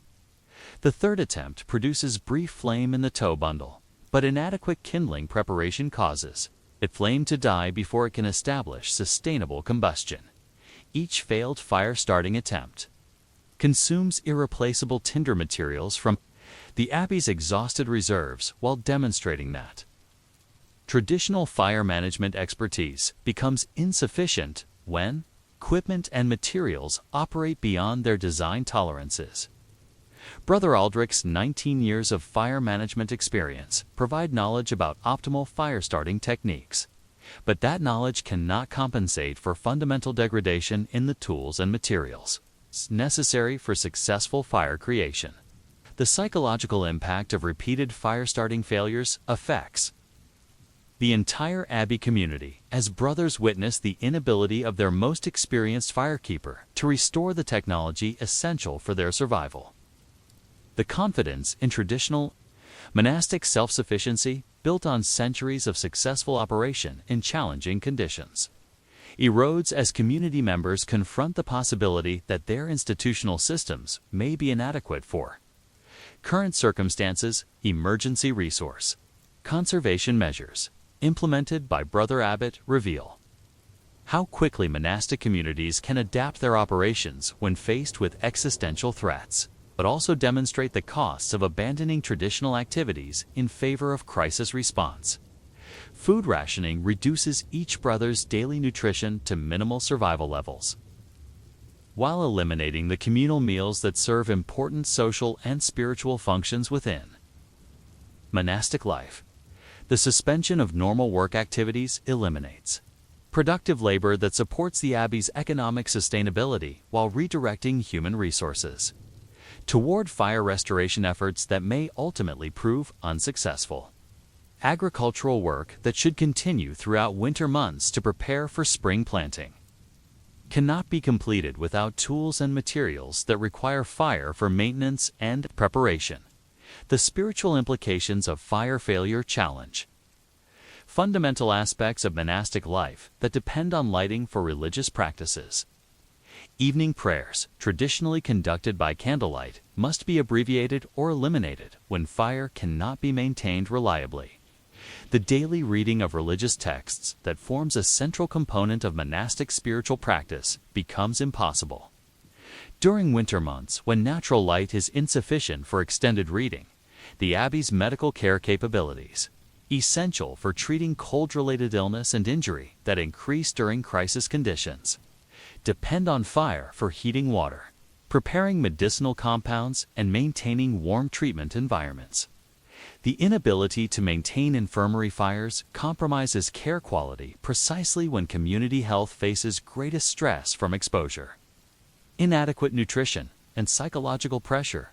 By the fourth day of complete fire failure, the abbey faces decisions about community survival that extend beyond technical fire management to encompass fundamental questions about institutional viability.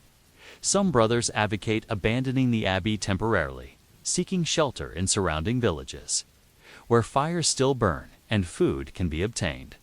Others argue for continuing fire restoration efforts despite repeated failures, maintaining faith that traditional techniques will eventually succeed. Brother Aldrich, despite his exhaustion from days of unsuccessful fire-starting attempts, makes a final effort using the abbey's last reserves of emergency fire-starting materials. Working with Brother Luke and Brother Matthew in the scriptorium, where vellum and parchment scraps can provide additional combustible materials, he prepares the most carefully constructed fire-starting attempt possible under current conditions. The process requires innovative adaptation of traditional techniques to compensate for degraded materials and challenging conditions, using broken parchment as additional tinder, warming flint and steel against their bodies to improve spark production, and creating wind screens from religious texts to protect delicate flames from drafts. The brothers execute fire-starting procedures that push medieval technology to its absolute limits. The final fire-starting attempt succeeds when a spark catches on a fragment of illuminated manuscript, ignites carefully prepared parchment tinder, and finally establishes sustainable combustion in kindling made from broken furniture and wooden religious artifacts. The fire that finally burns in the scriptorium represents not just successful fire restoration, but the transformation of a monastic community that has sacrificed elements of its traditional identity to ensure survival. The abbey's recovery from complete fire failure requires weeks of careful fire management as the community rebuilds fire infrastructure while learning to operate with reduced resources and modified expectations. Fires are maintained continuously through elaborate banking procedures that prevent repetition of complete extinction. Food preparation returns to basic levels that ensure survival while acknowledging that pre-crisis cooking capabilities cannot be restored with available fuel and expertise. The economic impact of the winter fire crisis proves permanent as the abbey's traditional income sources bread sales. Ale production, manuscript copying cannot be restored to previous levels with current resource constraints. The abbey's scholarly activities, interrupted for weeks during the crisis, resume at reduced levels that reflect both the consumption of written materials for emergency fuel and the redirection of human resources toward survival activities. But the most profound change at Blackmore Abbey results from the community's recognition that their traditional way of life, dependent on reliable fire management systems, cannot be sustained under current conditions. The monastic routines developed over centuries assume resource availability and technical capabilities that no longer match the Abbey's operational reality. Brother Aldrich, promoted to Abbey Firemaster in recognition of his successful crisis. Management implements fire management protocols that prioritize survival over tradition. The Great Kitchen operates on reduced schedules that conserve fuel while meeting basic nutritional needs. Heating fires are limited to essential areas during the most severe weather. All fire-dependent activities are planned with backup procedures that can be implemented when fire management fails. The Abbey's adaptation to fire scarcity represents a broader transformation affecting medieval institutions throughout Europe as traditional resource bases prove inadequate for supporting established ways of life. Communities that organize their existence around abundant fuel, reliable expertise, and stable weather patterns face challenges that require fundamental changes in expectations and operations. As spring arrives and fire management pressures diminish. With warmer weather and improved fuel availability, Blackmore Abbey has become a different institution than it was before the winter crisis. The community's relationship with fire has changed from confident mastery to cautious management of a resource that cannot be taken for granted. The Abbey's activities have been permanently modified to operate within the constraints of limited fire capabilities. The question that occupies Brother Aldrich's thoughts as he maintains the spring fires with techniques refined by winter crisis is whether medieval civilization itself possesses the adaptability necessary to survive when fundamental technologies prove unsustainable. How many institutions like Blackmore Abbey can transform successfully when traditional systems fail? And what happens to medieval culture when the technology that enables that culture reaches its practical limits? The winter of 1347 at Blackmore Abbey ends not with restoration of previous conditions, but with acceptance of new realities that will shape the community's future development. Fire remains essential for survival, but fire is no longer assumed to be reliably available. The technology that once seemed permanent and predictable has revealed its fundamental fragility. And medieval life must adapt to operate within that recognition. You are 12 years old in the autumn of 1352, and your parents have just paid Lord Godwin's steward 6 silver pennies to secure your apprenticeship in the kitchen of Ravenshollow Castle, the most prestigious noble household in the county. As young William the Miller's son, you carry with you not only your family's hopes for your advancement in the world, but also the terrible responsibility of mastering firecraft in an environment where failure means not just personal disgrace, but potential disaster for a kitchen that feeds 200 people daily during the harvest season. Master Geoffrey, the head cook who will oversee your 7-year apprenticeship, examines you with the calculating gaze of a craftsman evaluating raw materials for their potential. A cook's apprentice might only need 2 years training compared to other trades. But this abbreviated timeline means your fire management education must be compressed into an intensive program that transforms you from complete novice to competent firekeeper in a time frame that allows little margin for error or extended practice. The kitchen of Ravenshollow Castle represents medieval fire management technology at its most sophisticated and demanding level.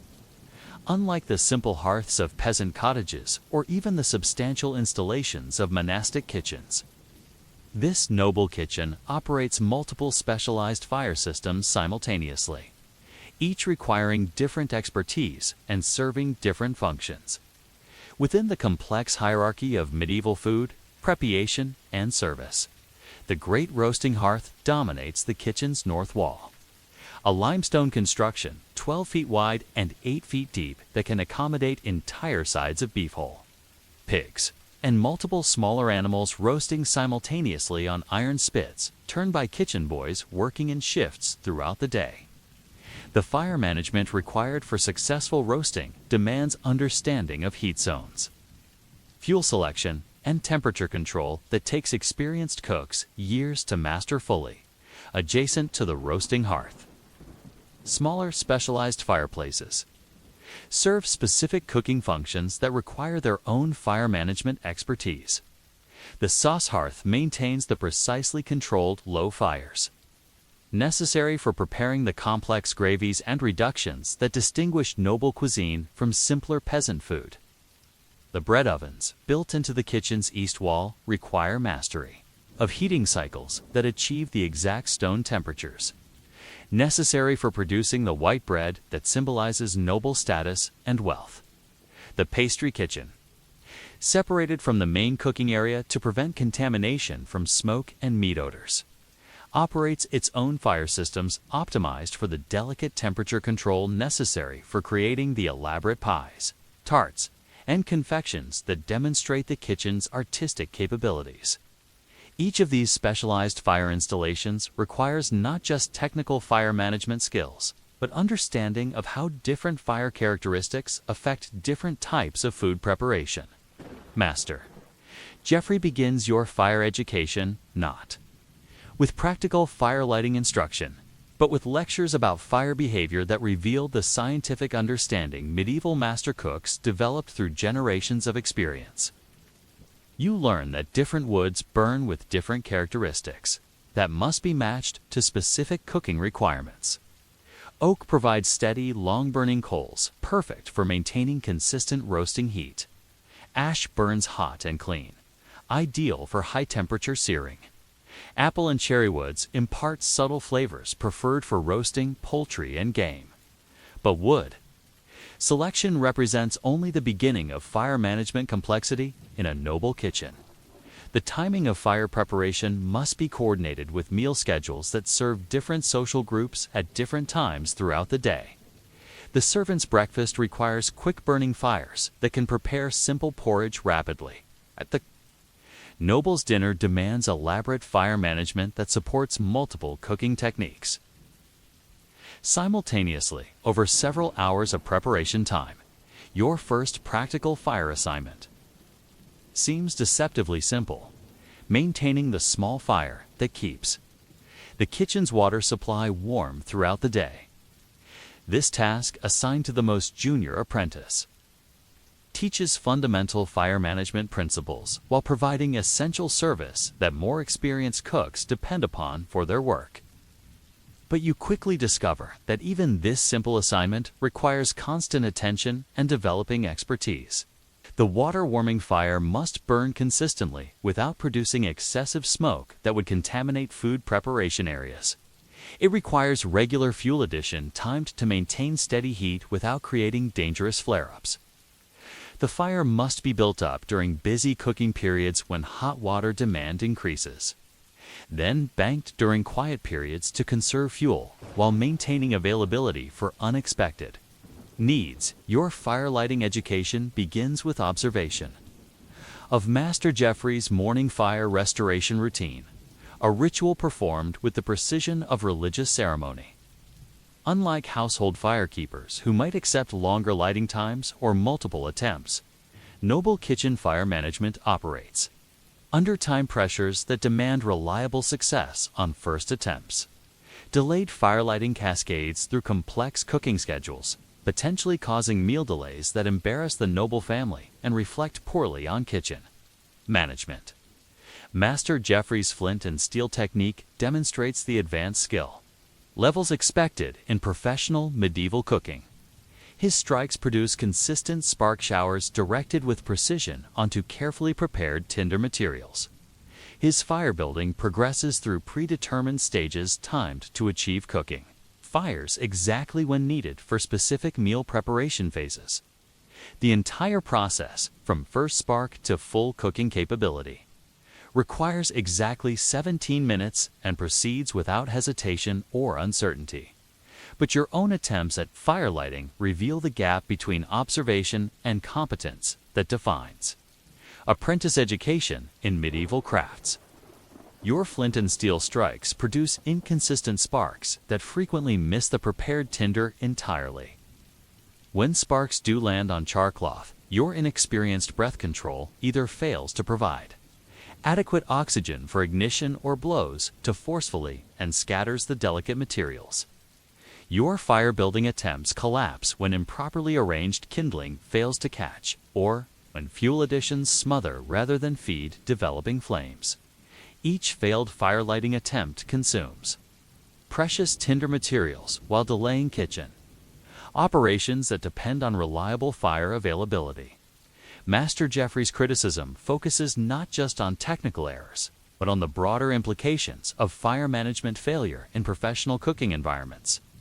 Kitchen operations serve social and political functions that extend far beyond simple food preparation. And fire management problems can disrupt important meals that affect the noble family's reputation and relationships. The social hierarchy of fire management in a noble kitchen creates additional pressure for apprentice success. Kitchen boys, scullery maids, and junior servants all depend on reliable fire services that support their own work assignments. Your fire management failures affect not just your own apprenticeship progress, but the work schedules and success of other kitchen workers whose positions may be less secure than your paid apprenticeship. The seasonal aspects of fire management in noble kitchens reveal complexity that extends beyond simple weather adaptations to encompass the elaborate social calendar that structures noble life. Harvest season brings hunting parties that require specialized game preparation, using techniques that demand precise fire control for proper flavor development. Winter holiday celebrations require massive food production schedules that test fire management systems beyond normal operational limits. Religious observances create fire management challenges that combine technical difficulty with spiritual significance. Lenten meals require specialized cooking techniques that produce satisfying food without using prohibited ingredients, often demanding more complex fire management than normal meal preparation. Holy day celebrations require precise timing of multiple dishes that must be completed simultaneously, placing extraordinary demands on fire coordination and temperature control. The economic implications of fire management in noble kitchens create additional educational complexity as you learn that fuel represents a significant operational expense that must be managed efficiently to maintain kitchen profitability. Wood purchases, charcoal acquisitions, and fuel storage all require understanding of markets, quality assessment, and inventory management that extends beyond simple fire lighting skills. But as you conclude your first month of fire apprenticeship, lying on your straw mattress in the servants' quarters while listening to the castle's night sounds, you confront questions that extend beyond technical fire management to encompass fundamental issues about your future role in medieval society.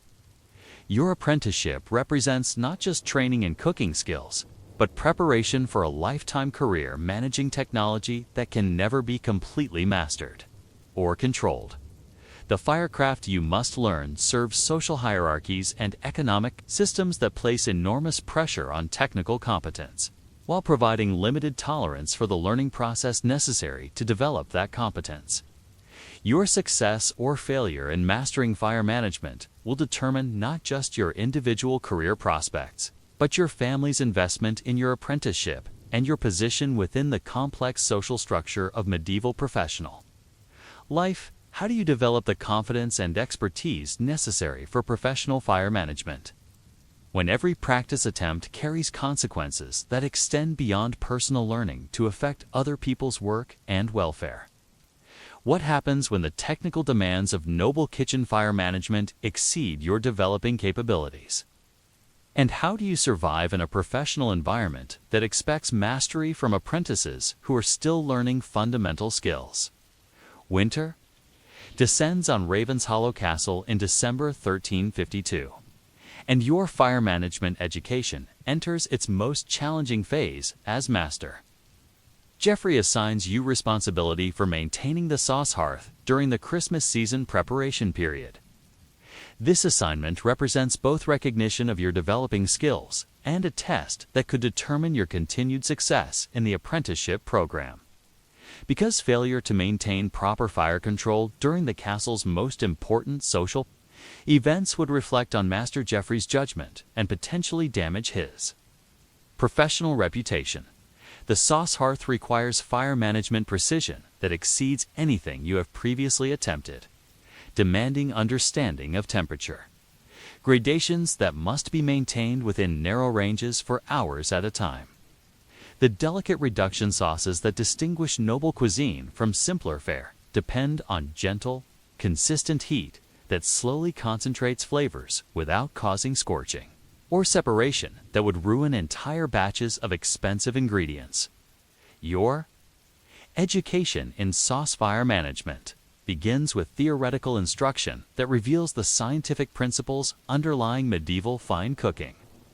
Master Jeffrey explains that successful sauce preparation requires maintaining fire temperatures that provide barely perceptible bubbling in liquid ingredients, hot enough to drive off water and concentrate flavors, but cool enough to preserve the delicate balance of spices and seasonings that create complex taste profiles valued by sophisticated palates. The fuel selection for sauce hearth management requires expertise that demonstrates the sophistication of medieval fire technology when applied to specialized applications. Hardwood charcoal, expensive but providing clean burning heat without smoke or sparks, serves as the primary fuel for delicate sauce work. The charcoal must be preheated using wood fires that burn down to glowing coals, then carefully selected and arranged to provide consistent heat distribution across the sauce cooking surface. But charcoal management proves more complex than simple. Fuel selection, requiring understanding of airflow control that maintains combustion at precisely the right intensity. Too much airflow and the charcoal burns too hot, creating temperatures that cause sauce ingredients to bubble violently and potentially scorch. Too little airflow and the charcoal dies to ash, leaving sauce preparations without adequate heat to complete proper reduction processes. First attempts at sauce hearth management reveal the difficulty of translating theoretical knowledge into practical competence when working under the pressure of professional kitchen operations. The elaborate Christmas feast preparations require multiple sauce varieties that must be completed simultaneously, each demanding different temperature control and timing that tests your developing fire management skills beyond their current capability. The mushroom sauce for the roasted venison requires gentle warming that releases the earthy flavors of expensive imported fungi without destroying their delicate texture. Your initial fire proves too hot, causing the mushrooms to shrivel and release bitter compounds that contaminate the entire sauce batch. Master Jeffrey's criticism focuses not just on the technical error, but on the waste of costly ingredients that must be replaced during the busy preparation period. The wine reduction for the roasted swan demands different fire management techniques that maintain temperatures sufficient for alcohol evaporation while preserving the complex flavors of wines that cost more than most peasants earn in a month. Your inexperienced fire control causes the wine to reduce too quickly, concentrating bitter compounds while losing the subtle fruit flavors that should complement the expensive poultry. Each sauce preparation failure teaches specific lessons about fire behavior while demonstrating the broader challenges of professional kitchen work, where technical errors have immediate economic and social consequences.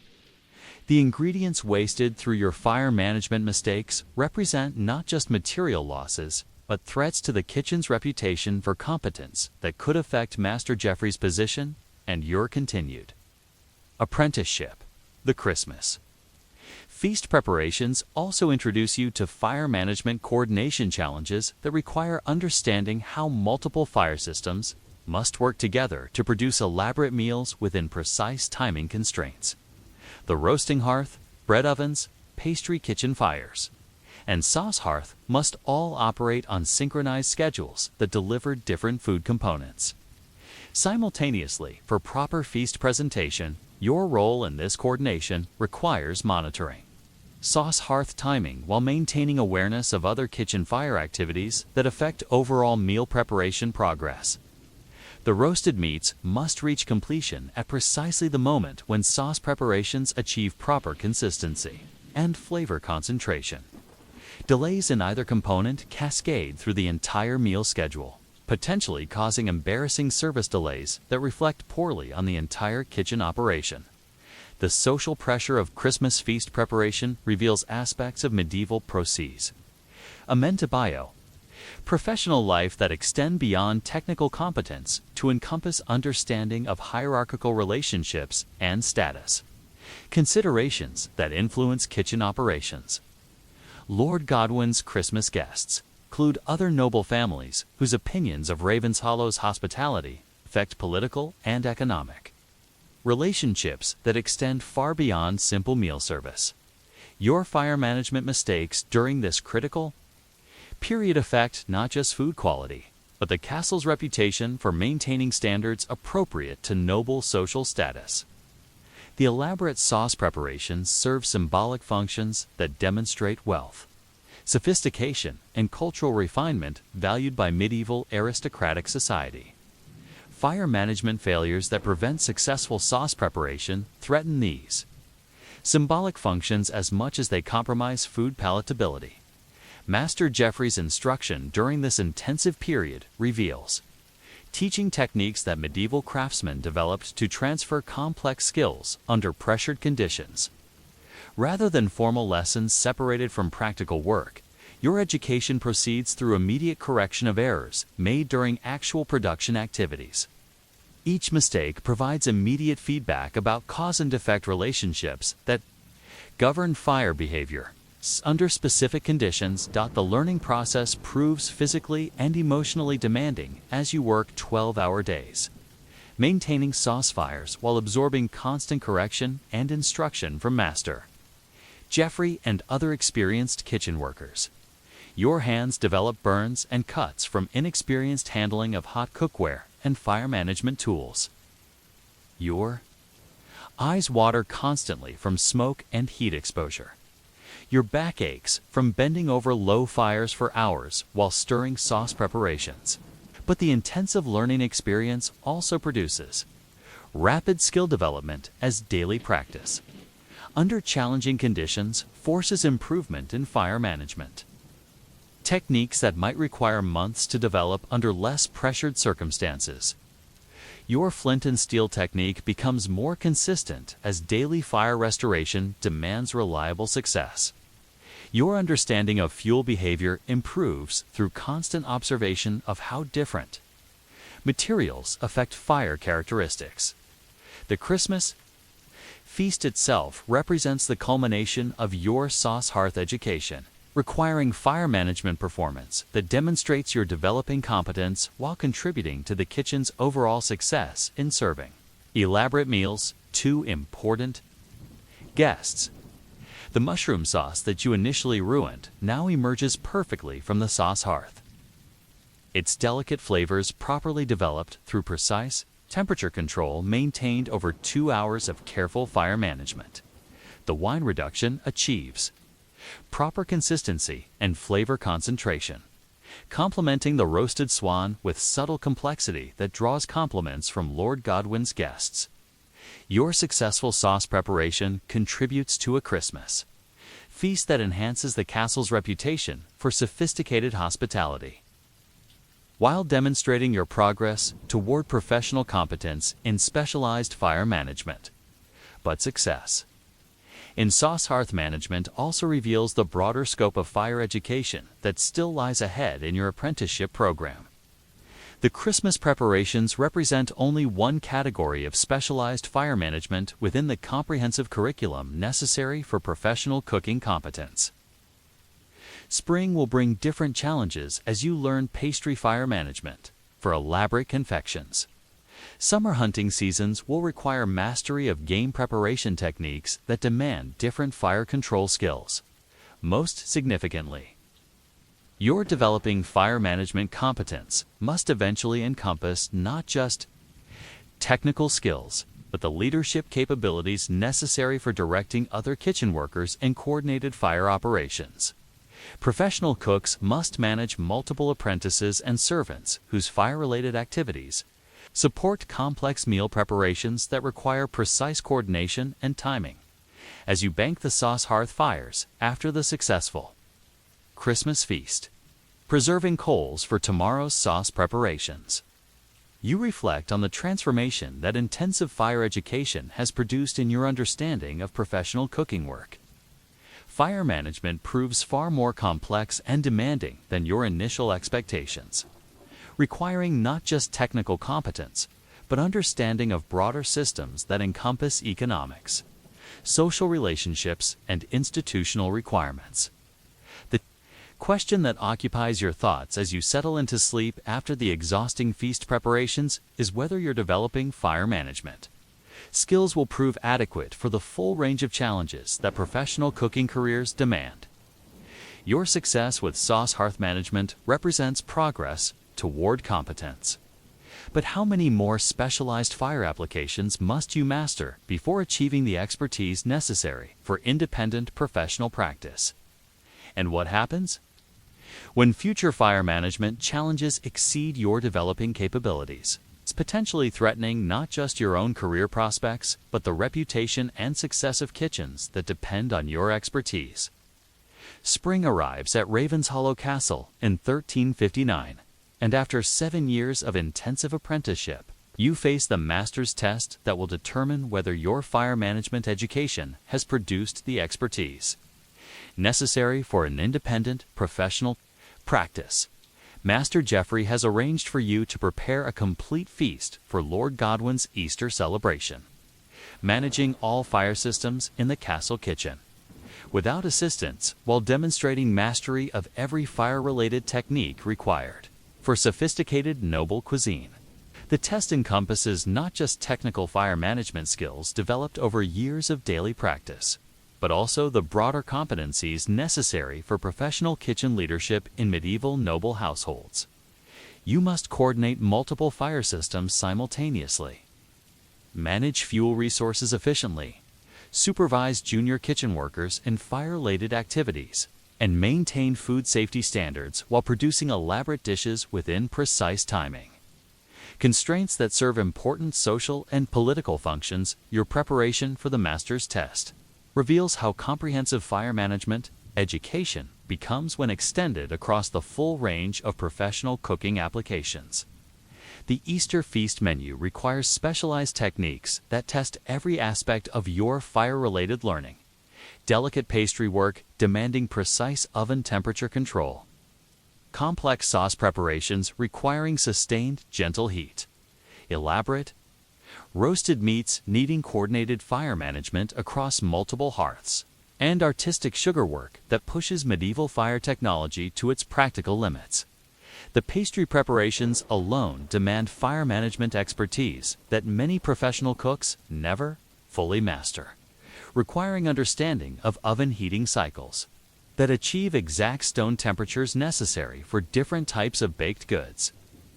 The elaborate meat pies that symbolize Easter celebration must be baked in ovens heated to precise temperatures that create proper crust browning, while ensuring complete cooking of interior fillings that combine multiple ingredients with different cooking requirements. Your oven management begins hours before baking with fire-building techniques that heat the stone interior to temperatures that will pit.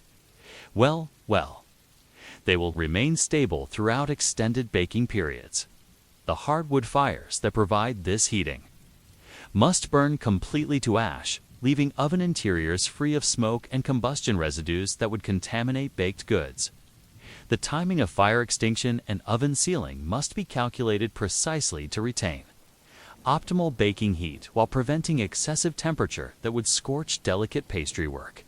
The roasting management for the Easter feast requires coordinating multiple fire systems that operate at different temperatures simultaneously, while serving different functions within the overall meal preparation schedule. The great roasting hearth must maintain high heat for searing large cuts of meat, while providing zones of moderate heat for slower cooking of smaller items.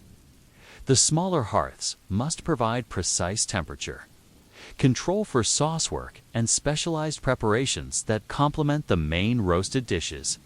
Your fire management must account for the complex timing, relationships between different food preparation phases that determine successful feast service. The roasted lamb must reach completion precisely when accompanying sauces achieve proper consistency and flavor development. The pastry items must emerge from ovens at exactly the moment when other feast components are ready for coordinated presentation. That demonstrates kitchen competence and sophistication. But the master's test extends beyond individual technical competence to encompass leadership capabilities that professional cooks must possess for managing kitchen operations in large, noble households. You must direct the activities of junior apprentices, kitchen boys, and servants whose fire-related work supports the overall feast preparation while ensuring safety standards that prevent accidents or equipment damage. The supervision of junior workers reveals teaching challenges that experienced cooks face when transferring fire management knowledge to less experienced personnel. The kitchen boys responsible for turning roasting spits must understand fire zone management that maintains proper cooking temperatures while avoiding dangerous exposure to intense heat. The apprentices assigned to sauce preparation must execute precise fire control techniques while working under pressure that tests their developing skills. Your coordination of multiple workers and fire systems demonstrates organizational competencies that distinguish master craftsmen from skilled technicians, requiring ability to monitor several simultaneous operations while maintaining overall awareness of timing and quality standards that determine feast success. The complex logistics of professional kitchen management prove as challenging as individual fire management techniques, demanding mental skills that complement physical competencies developed through years of hands-on practice. The economic aspects of fire management receive particular attention during the master's test as you demonstrate understanding of resource allocation and cost control that professional cooks must master for successful career advancement. Fuel represents a significant expense in noble kitchen operations. An efficient fire management that minimizes waste while maintaining cooking quality contributes directly to kitchen profitability and professional reputation. Your fuel selection and usage patterns demonstrate knowledge of how different materials serve different cooking purposes while optimizing cost-effectiveness through strategic purchasing and storage decisions. The expensive hardwood charcoal used for delicate sauce work must be balanced against cheaper wood fuels adequate for general heating and initial fire establishment. Waste reduction through proper fire banking and heat recycling shows understanding of operational efficiency. Valued by cost-conscious noble household management. The safety management aspects of professional fire control receive comprehensive evaluation as you demonstrate protocols for preventing and responding to fire-related emergencies that represent constant risks in medieval kitchen operations. Your positioning of fire suppression materials, maintenance of clear evacuation routes, and coordination of worker responsibilities show understanding that professional fire management encompasses risk management as well as technical competence.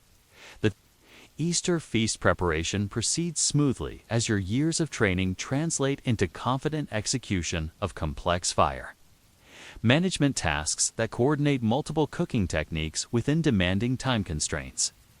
The pastry items emerge from properly heated ovens with perfect browning and texture. The roasted meats achieve ideal doneness through precise fire control that balances searing heat with gentle cooking temperatures. The sauce preparations reach proper consistency and flavor development through sustained temperature control maintained over hours of careful monitoring. But the true test of professional competence emerges during service as you manage real-time adjustments to fire systems that respond to unexpected challenges while maintaining feast quality under pressure. A sudden rainstorm affects chimney draft that threatens sauce hearth performance, requiring immediate compensation through modified airflow management. An overheated oven threatens to scorch the final pastry course. Demanding rapid cooling techniques that preserve baking quality without delaying service timing your successful navigation of these crisis situations. Demonstrates the problem-solving capabilities that distinguish master craftsmen from competent technicians, showing ability to adapt theoretical knowledge to practical challenges that cannot be anticipated or prepared for through routine training.